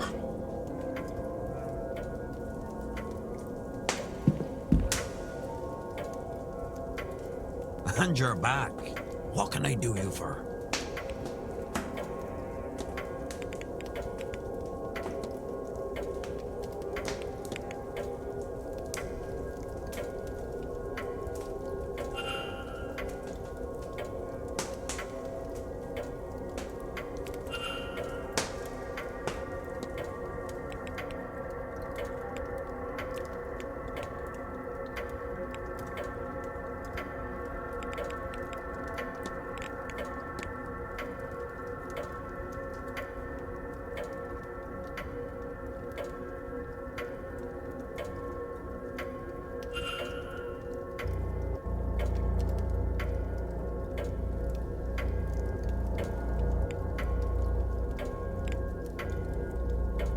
I should go. Only do something if you want, not because you should.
Ciao.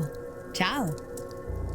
For those of you I have not yet had the pleasure of meeting, I am Carmela Mantovani, and I'm here to talk about ghosts and all that we know about them. So, grazie mille for attending. Now, I will speak with you about ghosts, spirits, phantoms. There is still much we don't know about ghosts, you must think. And this is true. Yet, there is plenty to speak on. So do not worry. We do know that not all dead linger. Only those bound to a place, an object, a person stay. Why? This we do not know yet for certain. It is theorized that all spirits are bound, fettered by an emotional component. Death in a place, obsession with an object, love or anger to a person.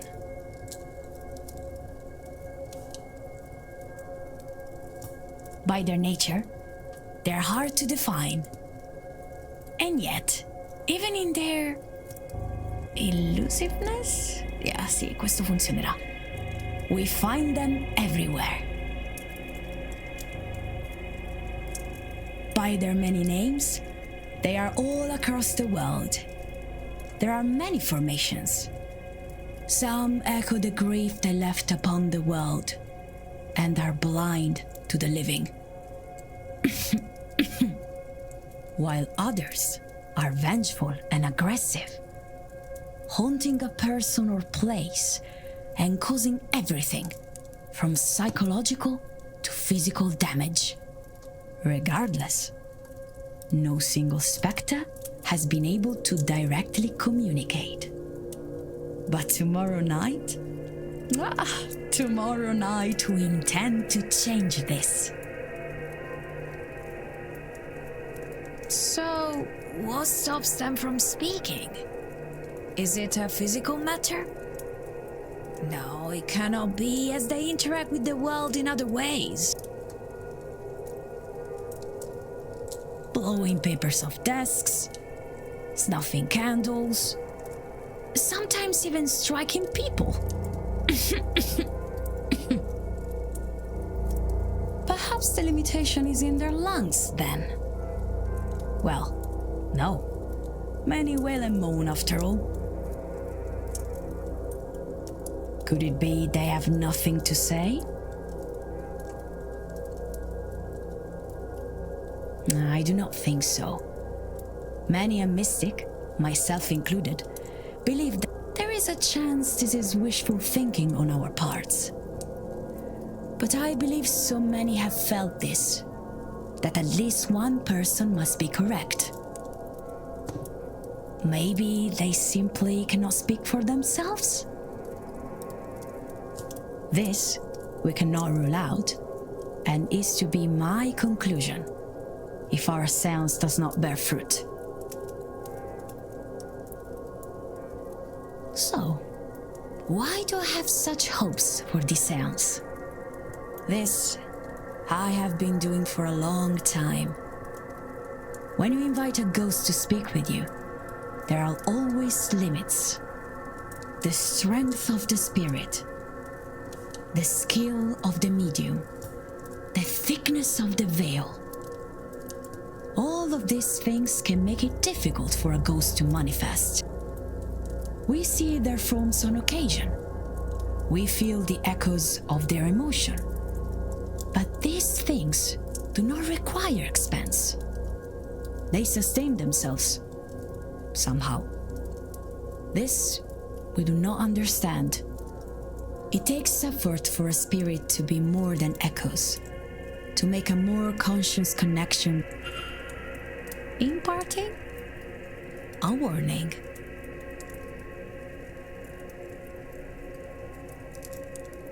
We understand ghosts to be the disembodied souls of the old selves, sometimes less or incomplete as to how they were before. So, tomorrow, when the veil is at its thinnest, mind your words. These spirits were once people. They are the intangible remains. And they will be just as driven as they ever were, if not more.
Excuse me, sir. Are you lost? Yes. I seem to be. I thought this was a bathroom. Please excuse me while I find one.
Hello again, sir.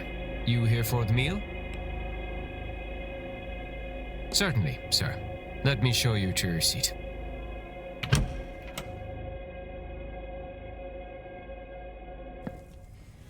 I understand the concern, Signorina. I do.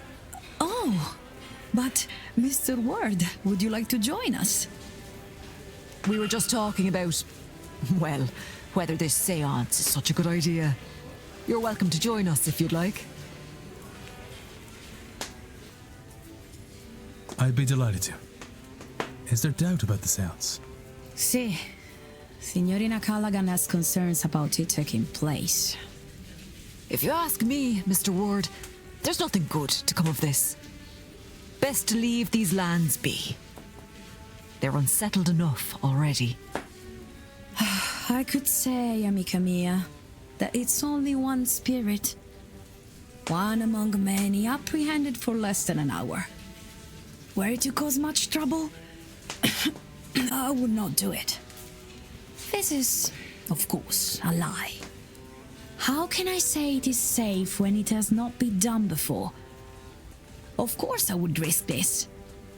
And the Marquess, he sees value in that risk too.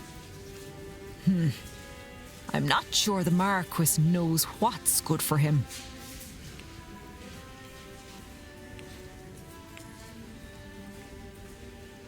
What is it that has you so concerned, Miss Callaghan?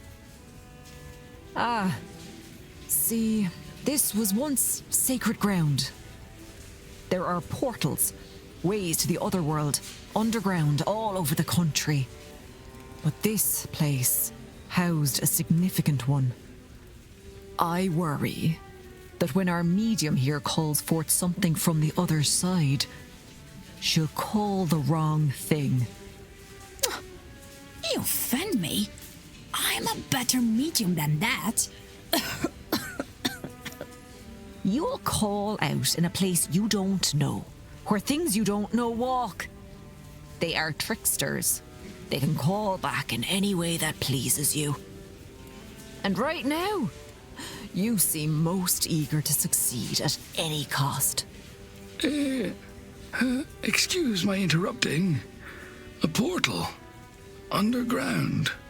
As such, aye. Do you know a way to it?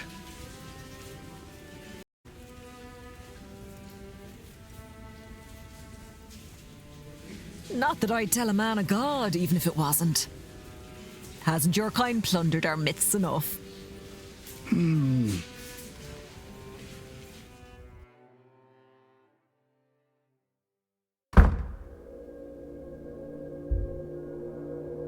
Sorry, sir. Would you mind waiting until we had the place cleared before returning?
Okay, I'm ready.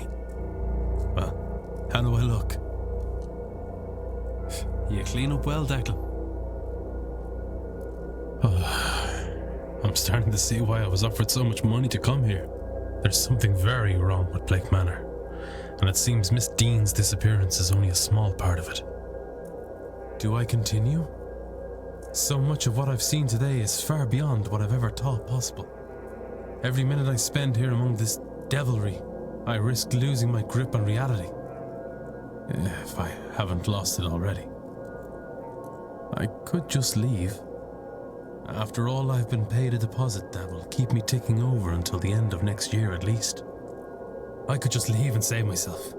And damn Miss Deane and this cadre of magicians to whatever hell they brought upon themselves. No. I need to see this through. If not for Miss Deane, if not for the guests here, then at the very least for the staff forced to work here.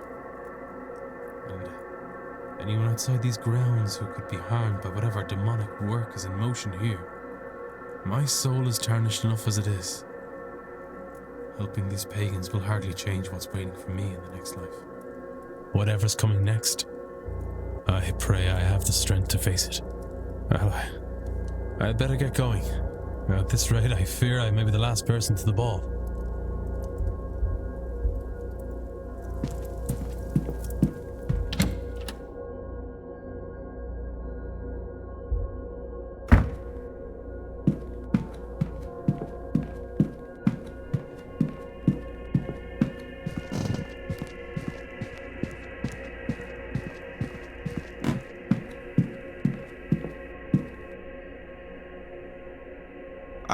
Mr. Ward, our final attendee. My apologies. I was delayed in getting ready. Of course, sir. There is no need to excuse your time to us. This is, however, a masked ball, sir. If you have not brought your own, we can provide one. Please, I seem to be underdressed. You've no idea, sir. Sorry, Mr. Varney, sir. Not my place. Anyways, here's your mask, sir, and some champagne for the toast. You may go on through, sir. I'm sure the others are eager for your arrival. My thanks.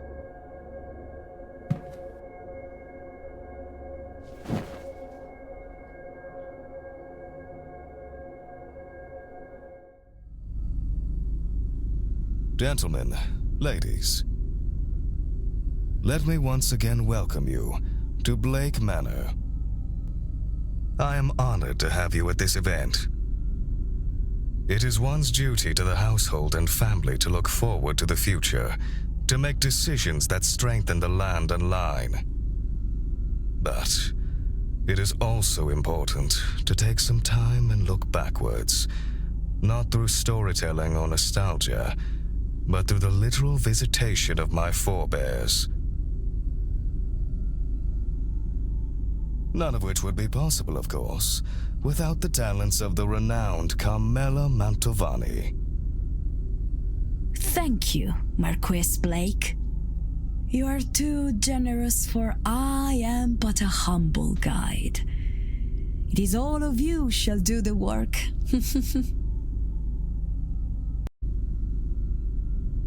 Tomorrow night, when the veil is thinnest, our collective psychic forces will pierce through. Finally, we will speak directly with one of the dead. Absolutely, definitively beyond question. No medium, no spirit boards, no automatic writing. A spirit, here, talking to us itself, in its own voice. Finally, conclusive proof on the end of life. Their transition into a state of unlife. What they know of any forms of afterlife, and where the known ghost spirits go.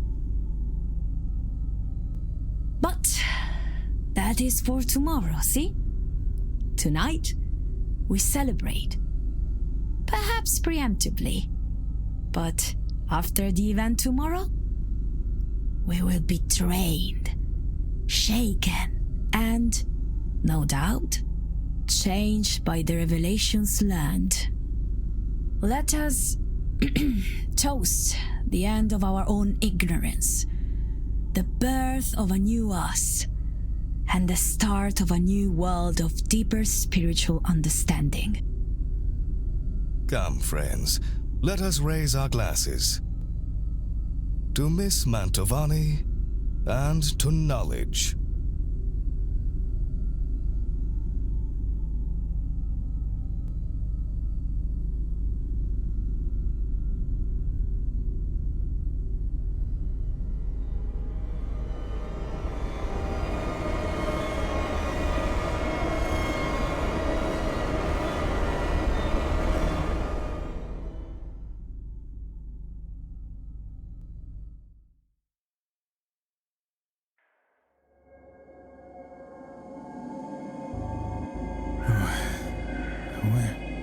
Where am I? What was in that drink? Have I been drugged? What the hell is happening here? Shh, Declan. They're listening. I can't let on that Hey, I know her. Hey, I know you.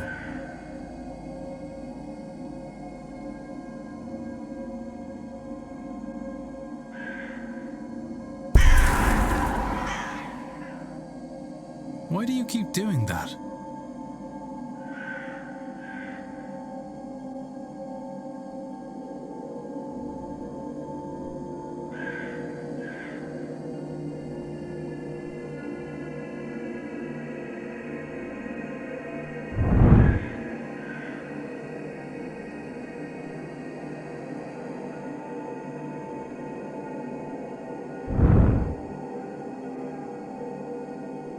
This is a new experience. It's not common, no? It, might be. It is very common. Are you okay?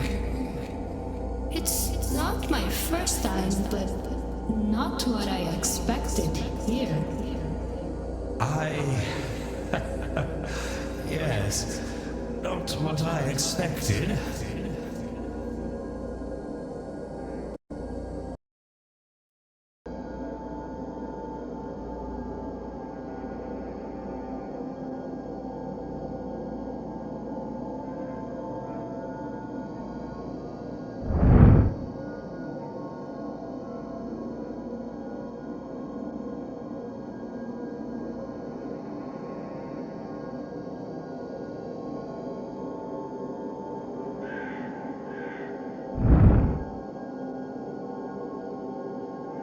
Where is the exit?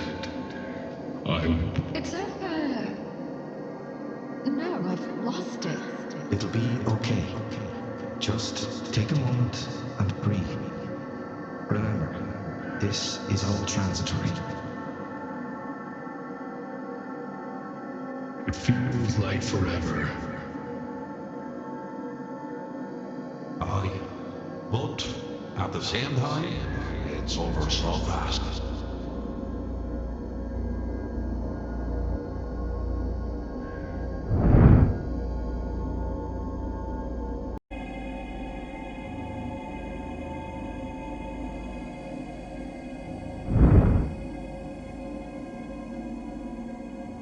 Me? I'm lucky it's not a crime in France. It is looked down on. I can love white shoe. I'm sorry, sir, but this is a private conversation. Forgive me.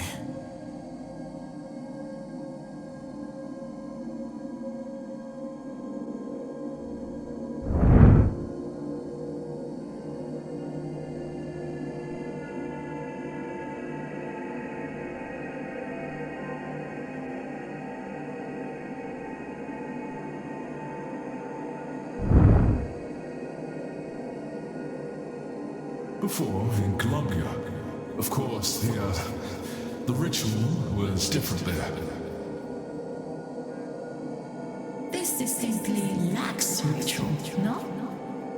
A lack of ritual seems to be the closest thing to a ritual these people observe. I don't feel comfortable right now.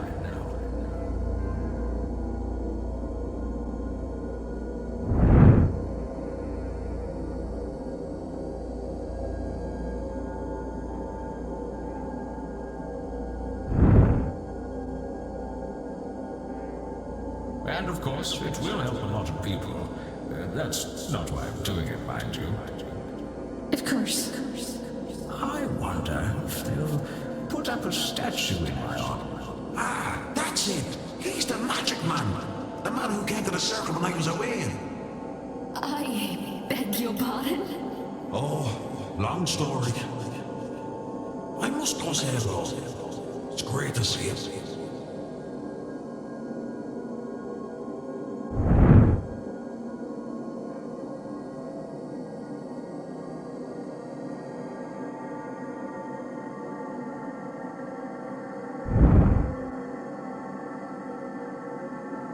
I knew I was right, I knew it!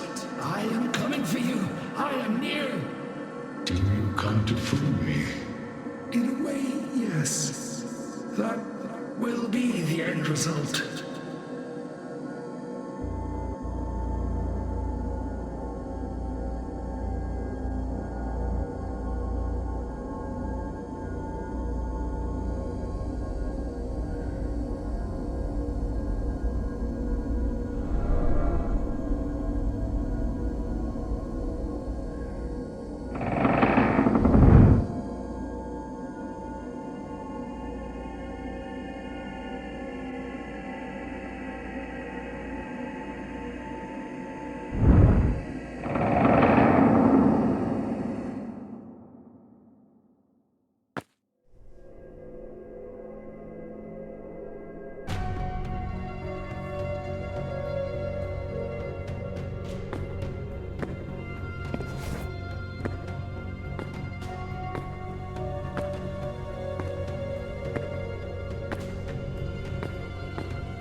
Why did you let it happen?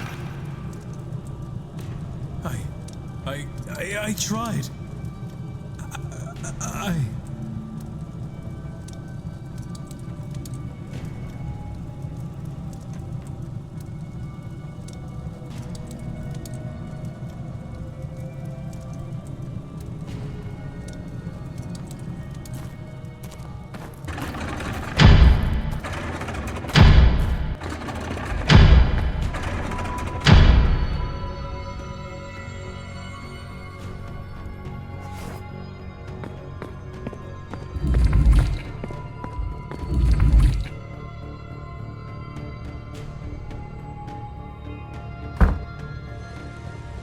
I can't let them get away.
Where did they... What on earth? The entity! It towered over the kidnapper. Twice their size at least.